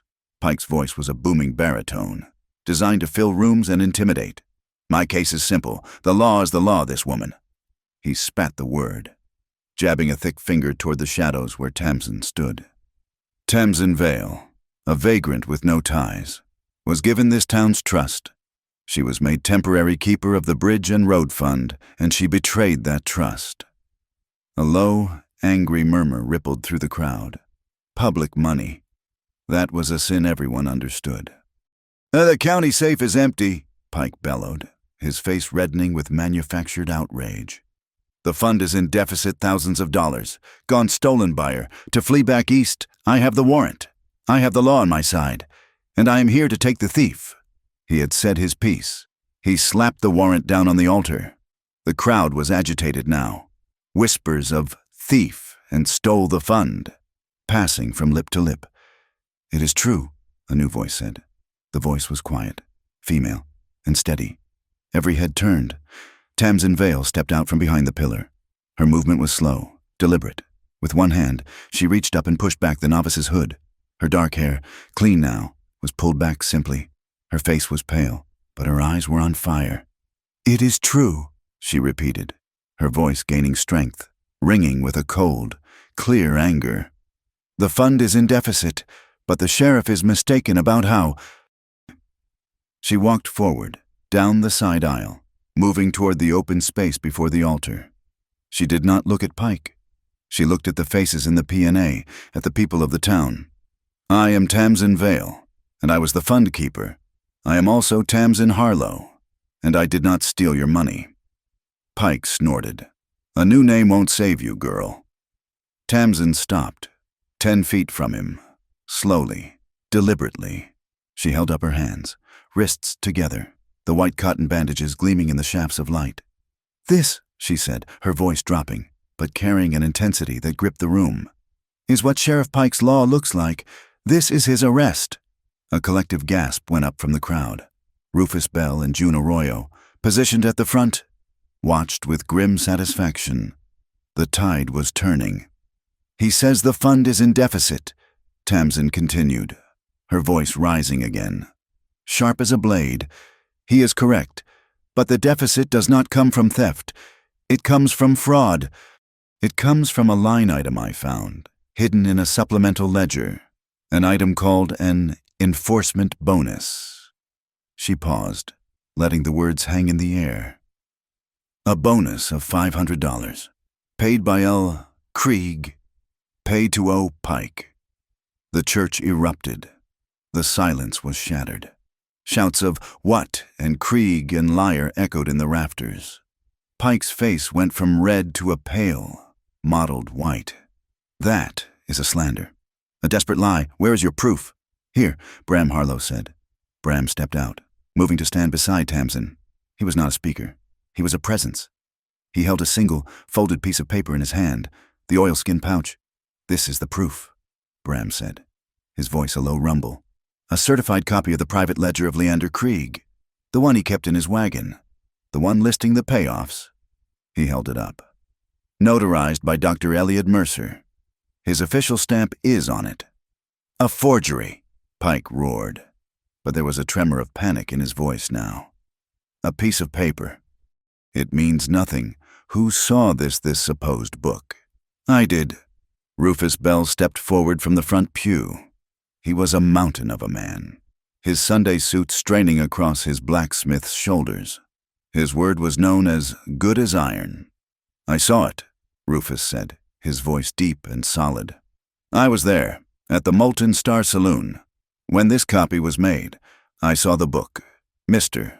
Harlow saw the book, and Mrs. Harlow made the copy. I saw the KBHSM letters stenciled on the wagon and the crates. I stand by it."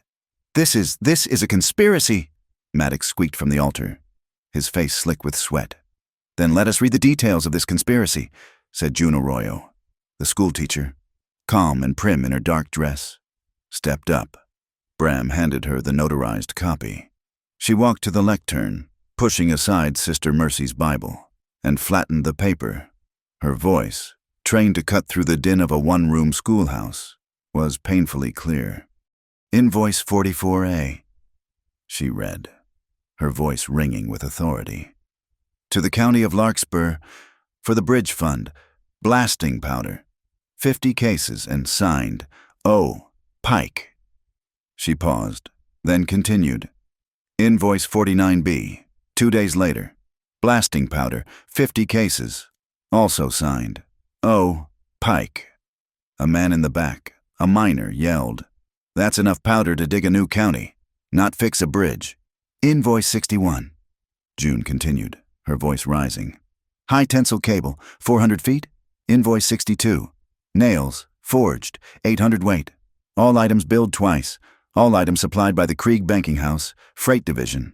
All items paid for by your public fund. And all items. She looked up, her dark eyes flashing. Matching the supply manifest for the Silver Meridian Railroad's new tunnel. The room was in an uproar. It was no longer a murmur. It was a roar of betrayal. Holt Maddox looked like a trapped animal. He was wiping his palms on his trousers, his eyes darting toward the side door. And what of the warrant? Bram's voice cut through the noise.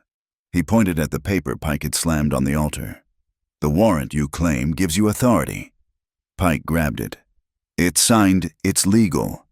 Is it? Bram took 2 steps closer. Look at it. Look at the seal, the Krieg Banking House seal. It's crooked, isn't it? Sheriff pressed in a hurry. Pike stared at it, confused. It's a fake, Bram said. A forgery.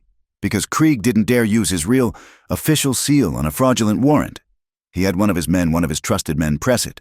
Someone with his own seal, perhaps. Maddox had stopped breathing. Bram reached into his pocket. He held his closed fist out, palm down.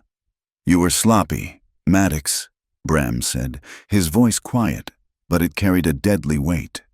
You were in a hurry when you and your men tied Tamsin to that post. You were in a hurry to frame her. You dropped this. He opened his hand. A single, tarnished silver dollar fell to the wooden floor. It spun, catching the light, and landed with a loud clack at Maddox's feet. The entire church went silent, straining to see. The seal, Tamsin said, her voice like ice. The HV, you carved into it. Holt Maddox, the same seal you used to close the county safe. The seal you dropped in the dirt at Bitter Willow Wash while you were committing the crime. Holt Maddox looked at the coin. He looked at Bram's accusing face. He looked at the hundreds of eyes fixed on him, judging him. His composure shattered. He had been exposed. Orrin Pike saw it. He saw his deputy's guilt. He saw his conspiracy unraveling. He saw the end of his power. He saw a jail cell. He did what he always did when the law failed him. He turned to the gun. In one lightning-fast motion, Pike's hand dropped to his hip. He ripped the heavy Colt from its holster, the sound of the leather and the click-click of the hammer being cocked echoing like a cannon shot in the sacred space. He leveled the pistol, not at Bram, but at Tamsin. Witch! He screamed, his face a mask of primal fury. You'll all hang for this, women screamed. Men scrambled backward, overturning a pew with a crash. The crowd surged away from the altar, a human wave splitting in two, creating a sudden, empty void in the center of the church. It was Pike, Maddox, Bram, and Tamsin, alone in the center, surrounded by a wall of terrified, furious townsfolk. Sheriff Pike! Sister Mercy's voice was a physical blow. She didn't shout. She commanded. She slammed a long, thick wooden ruler, the kind used for smacking knuckles, down on the lectern. The crack was louder than a gunshot. In the sanctuary of the Lord, she thundered, her eyes blazing with righteous fury. All guns will be lowered. You stand on holy ground, and you will not desecrate it with blood. Pike's arm wavered. His breath was coming in ragged gasps. He still held the gun on Tamsin, but his eyes darted from the furious preacher to the hostile crowd, to Bram, who stood unarmed, a calm, waiting statue of violence.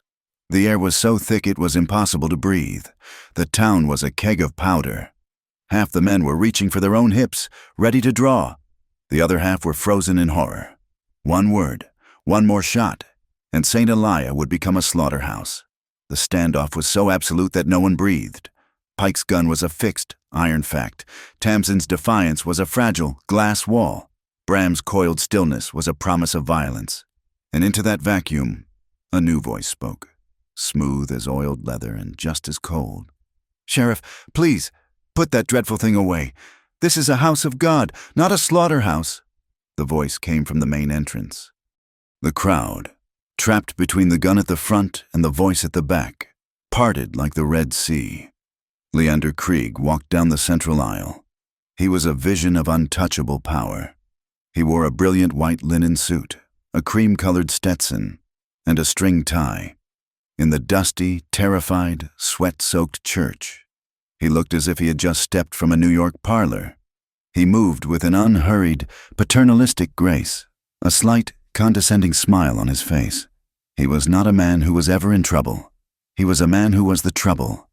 He stopped at the edge of the open space, casually dusting a speck of imagined lint from his sleeve. "Orrin," he said, his voice mild, as if scolding a child. "Holt, what is all this theatricality? I am deeply disappointed." Pike's arm wavered, his gaze flicking to his employer.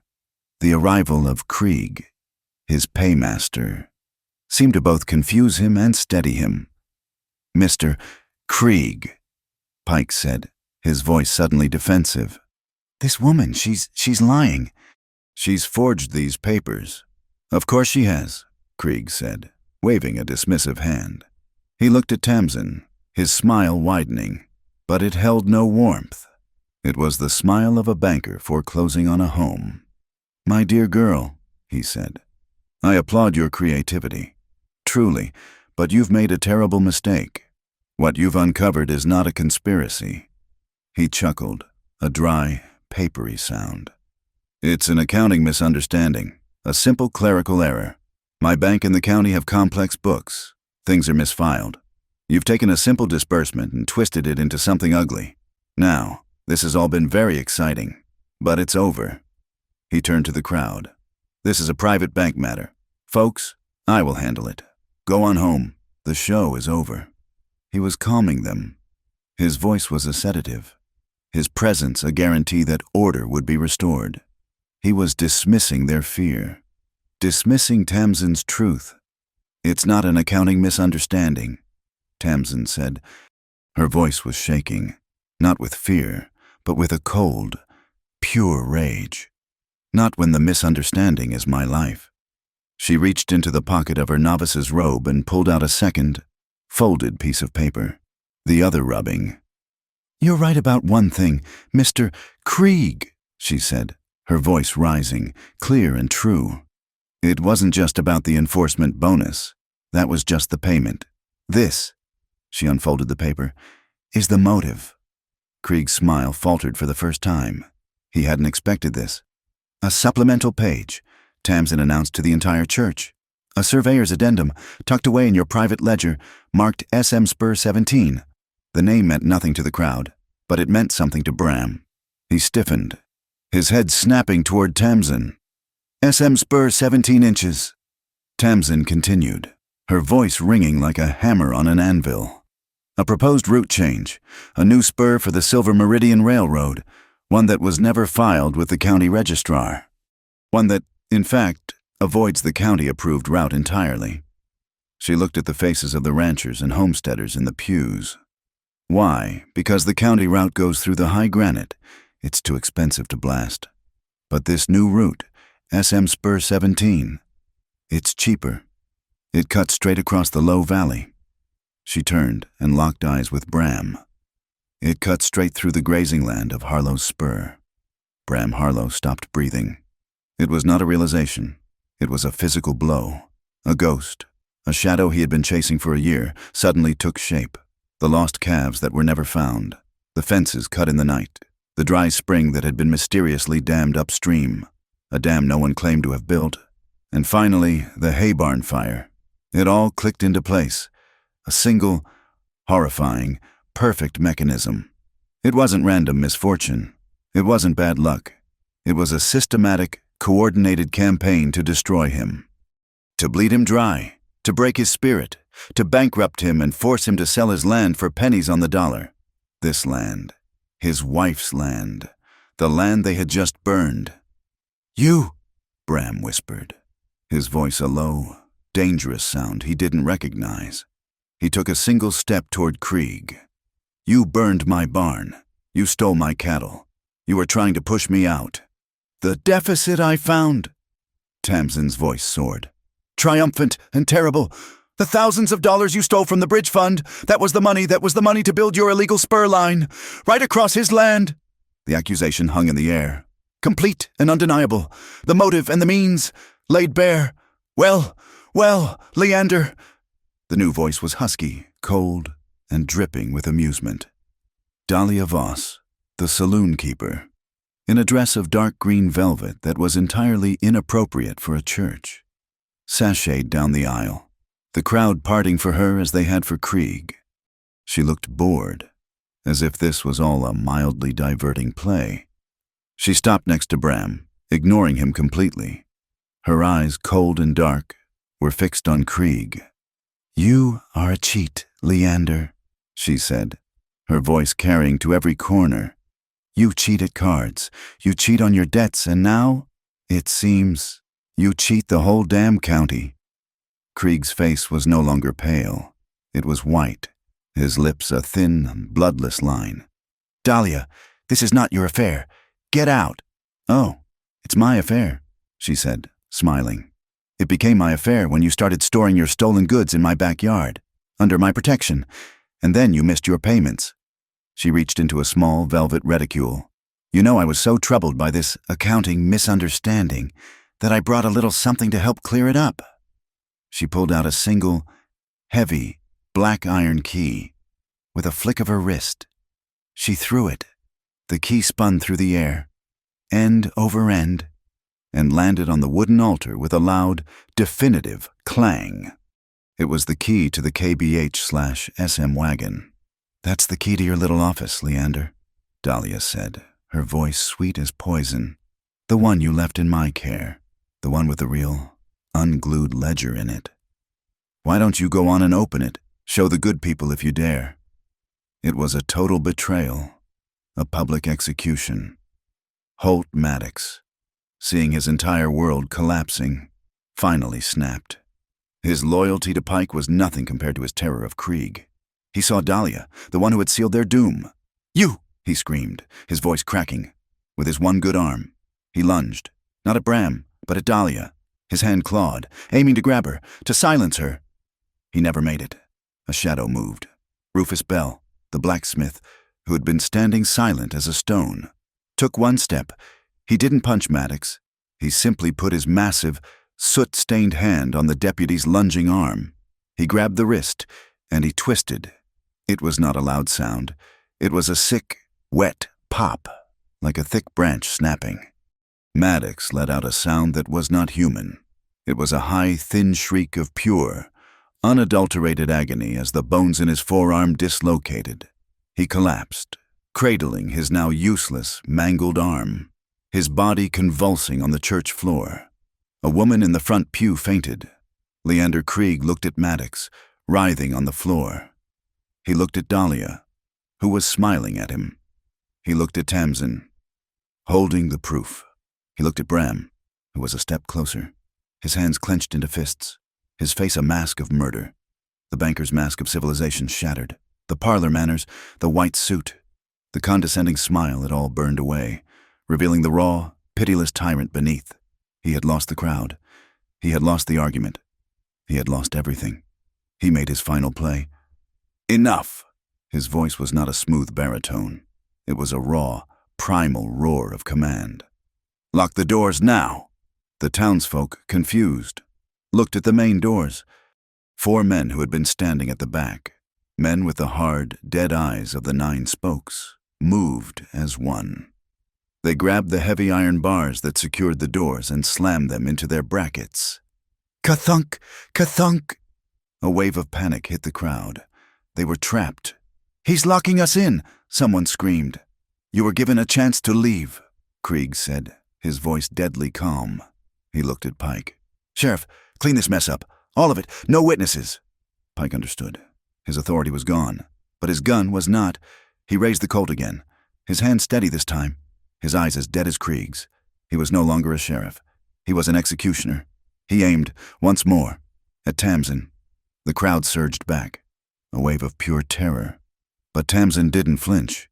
In the second that Pike raised his gun, she acted. She saw, on a side table, a tall, lit votive candle in a brass holder. She also saw the large, ornate brass thurible by the altar, the one used for high holy days, still full of the damp, unlit pellets of frankincense and resin. She didn't scream. She didn't run. She grabbed the lit candle, and with a desperate, underhand throw, she hurled it. It landed perfectly. Not on a person, not on the wooden altar, but inside the brass bowl of damp incense. The effect was instantaneous and disastrous. There was a loud whoosh as the hot waxen flame hit the highly flammable, resin-coated pellets. It was not a fire.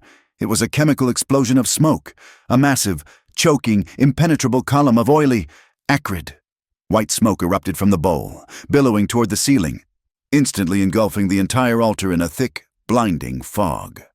"Cough hack!" Pike roared in surprise, his shot going wild, splintering the ceiling rafters as he was blinded. The crowd screamed, the smoke rolling over them, stinging their eyes, filling their lungs. The church was plunged into absolute, terrifying chaos. People were pushing, shoving, screaming, blind in the thick white smoke. Bram Harlow did not run. He did not look for Krieg. He did not look for Pike. He lunged for the thick, heavy bell rope that hung from a hole in the ceiling, disappearing up into the belfry. It was the signal, the one he had arranged with Elliot Mercer and the men at the ford. He grabbed the thick, dusty hemp, his hands finding their purchase. He ignored the screaming, the smoke, the gunshots that were now firing randomly in the fog. He bent his knees and pulled, putting every ounce of his 190 pounds into the pull. Bong. The sound was a physical blow, a thunderclap that shook the very foundations of the church. Cutting through the panic, he pulled again, releasing and grabbing, his muscles screaming. Bong, the second peal, the signal for an armed assault. He pulled a third, final time, a long, desperate toll. Bong! A call to arms, a call for justice. In the chaos, June Arroyo, the schoolteacher, was not screaming. She was acting. She was in the small choir loft, surrounded by 3 terrified, sobbing children. She didn't try to take them through the smoke-filled, panicked crowd. She pushed them into the small sacristy room behind the altar, a room the smoke had not yet filled. She ran to the back window, the one used for ventilation, and through the latch. She shoved it open. "Rufus!" she screamed into the clean air outside. The blacksmith's face appeared, his eyes wide. He had run from the front. "The children!" she yelled. She lifted the first small child, a little boy, and passed him through the window into Rufus's waiting, massive arms. Rufus set him on the ground. "Run to the trees," he commanded. June was already there with the second child, a small girl. She got all 3 children out, safe and clear of the building. And inside, the men of the town, who had been frozen in fear, were now galvanized by the locked doors, by the gunshots, by the realization that they were trapped. They stopped being a crowd and became a community. They surged forward, forming a human barrier, pushing the women, including Dahlia, toward the back, toward the sacristy window. They were unarmed, but they were ready. They were ready to meet the 9 spokes. The church had become a fortress. The church doors did not open. They exploded. The massive bong of the 3rd bell peal was still vibrating in the floorboards when the first crack echoed from the entrance. It was the sound of a heavy timber, a battering ram striking the oak. The 9 spokesmen guarding the door looked at each other, their bravado evaporating, replaced by the rat-like panic of men who were suddenly on the wrong side of a locked door. Crash! The iron bar shuddered in its brackets, dust raining from the impact. Leander Krieg, a man whose entire life was built on calculated exits, saw his opening was closing. The main door was compromised. The town was now a mob. He spun on his heel, his white suit a blur in the thick, acrid smoke, and moved silently toward the side door, the small sacristy entrance where June had passed the children to safety. It was his escape route. He rounded a pillar, his hand on the latch, and froze. Dahlia Voss was standing there, blocking the exit. She was leaning against the doorframe as if she had been waiting for him, her dark green velvet dress a stark contrast to the pale, peeling paint. The tiny silver derringer was in her hand, but it was no longer a toy. It was leveled directly at the center of his chest. "Leaving so soon?" "Leander?" she asked, her voice a low, smoky purr. "The party is just getting started." "Dahlia," Krieg hissed, his face a mask of fury. "Get out of my way. I'll double what I owe you." "Double nothing is still nothing," she said. She smiled, a cold, sharp expression that did not reach her eyes. "You're late on your payments. Leander, you owe me for storage. You owe me for protection. You owe me for my silence." She took a step closer, the small pistol rock solid in her grip.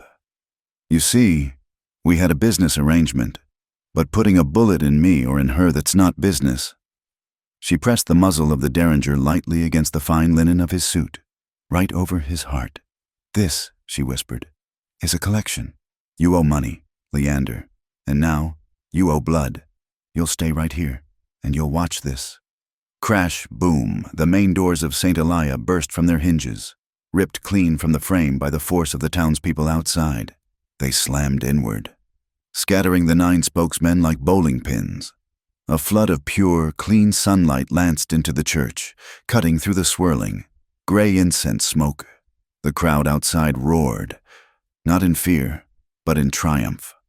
Silhouetted against this blinding white light stood 3 figures. 2 were broad-shouldered county marshals, their coats pulled back to reveal their badges, their hands resting on their shotguns. Between them stood a tall, gaunt man in a black frock coat, his face as severe and unyielding as a hanging judge's. It was a hanging judge. Judge Calderon. Sister Mercy breathed. A prayer of thanks. June Arroyo's message, sent with Rufus hours ago, had been received. The bell had been the signal. The smoke began to clear, blown back by the fresh air. The tableau was revealed. Krieg, trapped at the side door by Dahlia. Maddox, writhing on the floor by the altar, clutching his ruined arm. And in the center, Orrin Pike, his face streaked with soot and sweat, his pistol still in his hand. He saw the judge. He saw the marshals. He saw the angry, accusing faces of the townspeople he had sworn to protect. Now pouring in around him, he was trapped. The law was here. His entire world, his power, his authority, had burned to ash in 5 minutes. He turned, his wild eyes, red-rimmed from the smoke, finding the source of his ruin. "Tamsin, you!" he roared, the sound barely human. "Witch, this is on you!" He raised the heavy Colt, his hand shaking with a primal, murderous rage. "On your knees, kneel before the law." Bram moved. He did not charge. He did not run. He simply stepped, planting himself directly between the muzzle of the pistol and Tamsin's heart. He raised his empty, calloused hands. "You'll touch her," Bram Harlow said, his voice low, shaking with a coldness that was more terrifying than Pike's heat. "Over my dead body. That can be arranged," Pike snarled, leveling the gun at Bram's chest. "Orrin Pike!" Judge Calderon's voice cracked like a bullwhip, cutting through the standoff. "Drop that weapon! It is over! It is over!" Tamsin's voice rang out, clear and sharp. All eyes turned to her. She was not hiding behind Bram. She walked around him, her face pale but fearless. She ascended the 2 short steps to the lectern, the one June had read from. She stood above them all, a judge in her own right, her hand resting on the Holy Bible. "He's right, Judge," Tamsin said, her voice filling the now silent church. "He just doesn't know how." She pointed a steady, bandaged finger at the sheriff. "You signed the payoff. Sheriff Pike, the enforcement bonus for my discretion, but you were sloppy. You signed 3 of them, 1 for Maddox, 1 for the 9 spokes, and 1 for yourself, all on the same day." "Lies," Pike screamed, but his voice was thin, his bluff called. "Was it?" Tamsin's voice was merciless. "The first 2 signatures you signed in your office were clean, but the 3rd one, your own, it was shaky. The handwriting was loose. The ink was a different shade. It was the signature of a man who was tired and who had been celebrating. She leaned forward, her eyes boring into his. It was signed at 2:10 in the morning. Sheriff, in the Molten Star Saloon. I know. A confused murmur went through the crowd. I know, Tamsin repeated. Because I was there. She looked at the townsfolk. I wasn't a treasurer that night. I was a barmaid. I was counting the tips from my shift because the bridge fund stipend wasn't enough to live on. I was at table number 4, and I watched you. Sheriff Pike, sign Mr. Krieg's private paper. And then I watched you drink a toast to him with his expensive whiskey. The entire church seemed to suck in its breath. She's lying, Pike roared. Am I? Rufus Bell's voice boomed from the crowd. He shoved his way forward, holding a small, crumpled piece of paper. Then I suppose this is a lie. To a liquor receipt from the Molten Star. Billed to O. Pike for 2 bottles of imported rye. And looky here the time. Written by Dahlia's own hand. 2:15 in the morning. Signed by you. He threw the receipt at Pike's feet. And Elliot Mercer, the doctor, stepped forward, his voice precise and academic. As a notary and a man of medicine, I can testify that the ink on that receipt and the ink on the ledger copy in my possession are chemically identical. A specific Prussian blue color Dahlia Voss imports from St. Louis. It is not the ink you use in your office. Sheriff, it is the ink you used in the saloon. It was over. The proof was total, absolute, and witnessed. Pike was no longer a sheriff. He was a common criminal, exposed in a church full of his victims. He looked at the judge. He looked at the marshals. He looked at Tamsin, standing above him. The woman who had undone him. He snapped. He let out a raw, animal scream, and his finger tightened on the trigger. He didn't aim. He just fired. The boom was deafening. It shattered the sacred silence, the concussion blowing out a nearby candle. Tamsin flinched as a spray of wooden splinters exploded from the side of the lectern, a half-inch from her body. The bullet had missed. Bram did not hesitate. He was unarmed, but Pike was not. He lunged, not at Pike, but at the gun. He crashed into the sheriff's side, a brutal collision of bone and muscle. His hand clamped down on Pike's wrist, forcing the gun hand up, just as Pike fired again. Bang! The second shot went harmlessly into the ceiling, raining down plaster. It was not a fight. It was a desperate, clumsy brawl. The 2 men, locked together, slammed into the altar, scattering prayer books and candles. They were a tangle of limbs, smoke, and grunted curses. Bram, using his weight, was trying to break the man's grip on the pistol. Pike, in a fit of pure, adrenal-fueled rage, was trying to bring the muzzle down, to point it at Bram's gut. Holt Maddox, forgotten on the floor, his face a mask of white, agonizing pain, saw it. He saw Bram's back, exposed and vulnerable. As he wrestled with Pike, he saw his chance for revenge. With his one good left hand, he fumbled inside his vest, his fingers finding the small, 2-shot backup pistol he always carried. He pulled it free. He ignored the judge. He ignored the marshals. He ignored the screaming crowd. He cocked the small hammer with his thumb. His teeth gritted, and leveled the pistol at the center of Bram's spine. Sister Mercy, standing at the lectern where Tamsin had been, saw him. She didn't shout.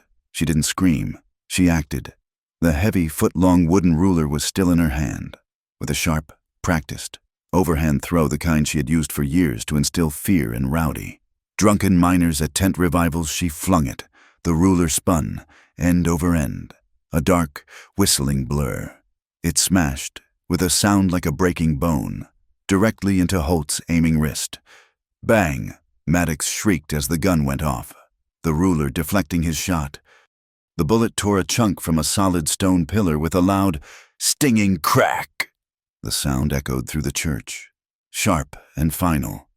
A sound, Tamsin thought, like a judge's gavel.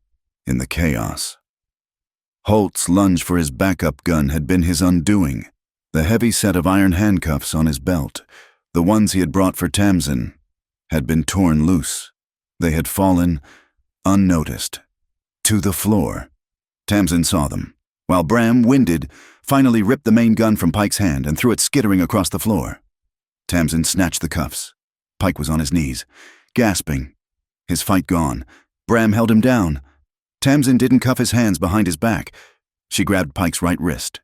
She dragged it, struggling, to the massive, ornate brass candlestick on the altar, the one thing in the room as heavy and unmoving as the church's foundation. She ratcheted the iron cuff tight. Click, click, click. She stood back, her chest heaving. Her hands scraped and raw. It was done. Orrin Pike was chained, not by the law, but to the altar he had desecrated. All motion stopped. Bram got to his feet, breathing hard. Krieg was frozen at the side door, Dahlia's pistol still buried in his ribs. Holt was on the floor, weeping in agony, clutching his now double-broken arm. Pike was cuffed, beaten, and finished. Judge Calderon walked slowly down the center aisle, his face a mask of cold, righteous fury. He looked at the shattered lectern. He looked at the weeping deputy. He looked at the banker, held at gunpoint by a saloon keeper, and he looked at the sheriff, chained to a holy candlestick. He stopped in the center of the chaos, and his voice filled the sudden, absolute silence. "County marshals, arrest these men. Leander Krieg, Orrin Pike, Holt Maddox.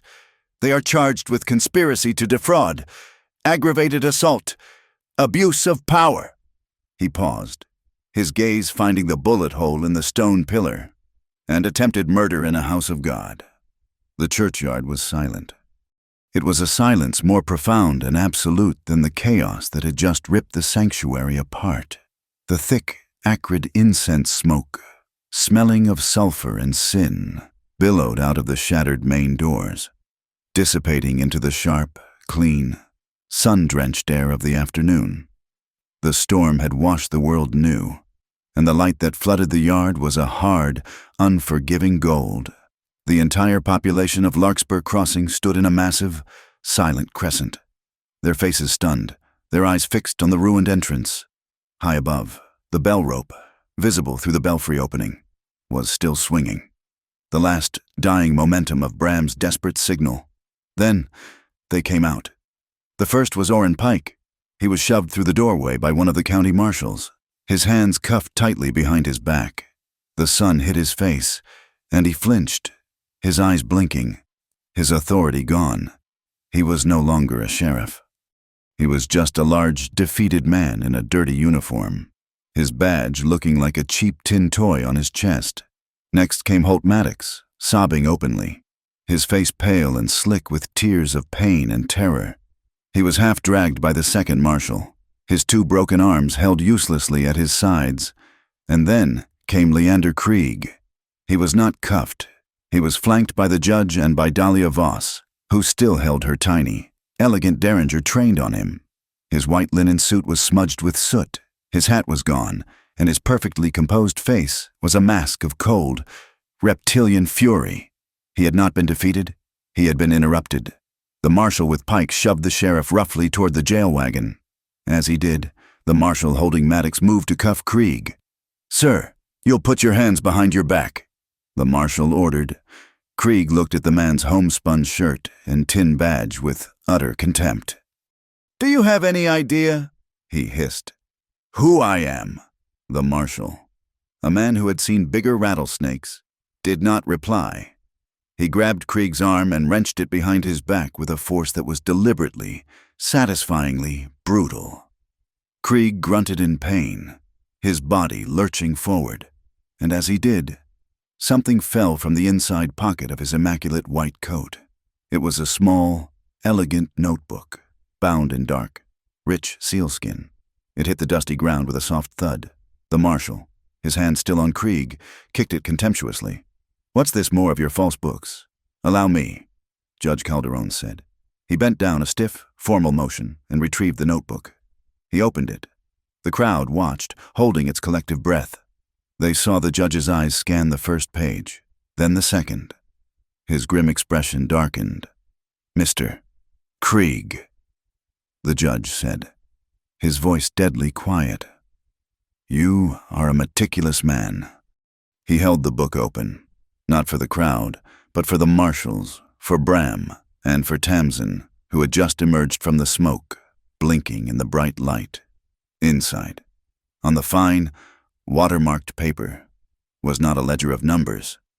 It was a map, a hand-drawn, beautifully rendered surveyor's map of the entire county. And on that map, drawn in a sharp, decisive red ink, was a new, proposed line. It was labeled SM Spur 17. It cut a perfect, straight line from the main Silver Meridian track, avoided the granite hills, and sliced the 2,000-acre parcel of the Harlow Ranch precisely in half, following the riverbed. It was the motive, the final, undeniable proof, in the banker's own elegant hand. It seems, Mr. Krieg, Judge Calderon said, closing the book, that your accounting misunderstanding had a very specific and very physical goal. He handed the notebook to the first marshal. Add this to the evidence. It seems our case for conspiracy is now complete. Una. The marshal shoved Krieg toward the wagon, where Pike and Maddox were already being loaded. Judge Calderon turned to the crowd. He stood on the top step of the ruined church, the sunlight catching the silver in his hair. He was the law, and he was the word. People of Larkspur Crossing, his voice boomed.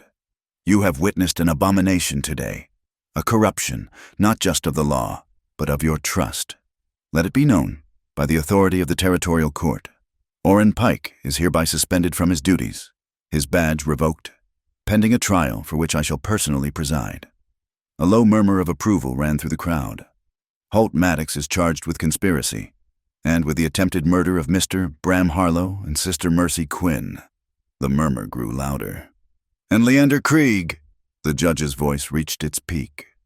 His assets, including the Krieg banking house and all properties of the Silver Meridian freight line, are hereby seized by this court to be held against the debt owed to the county bridge fund, and as restitution for the damages caused to this community. For a second, the town was silent, unable to process the magnitude of the words. Seized, the bank, Krieg. It was impossible. Then, the silence broke. It started as a single whoop from a miner in the back. It was answered by a cheer from a rancher, and then the entire town erupted. It was a roar, a cathartic, joyous, unbelieving explosion of relief and triumph. Men threw their hats in the air. Women embraced, weeping.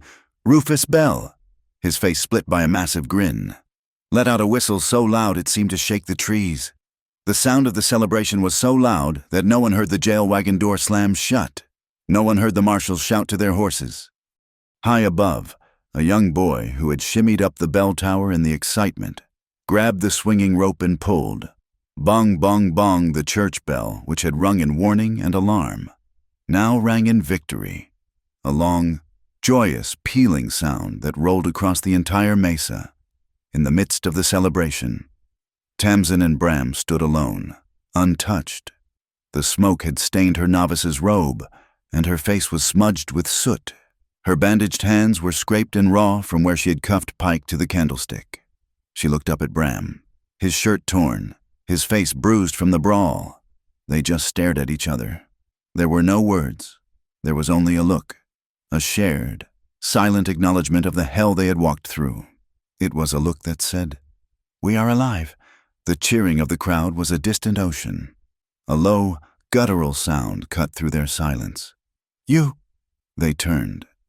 Orrin Pike, his face pressed against the iron bars of the wagon as it began to roll, was staring at Tamsin. His eyes were not angry. They were dead. They were filled with a pure, bottomless, reptilian hatred. "You!" he hissed, his voice a venomous rattle. "You lying gutter trash. This isn't over. I'll see you hanging."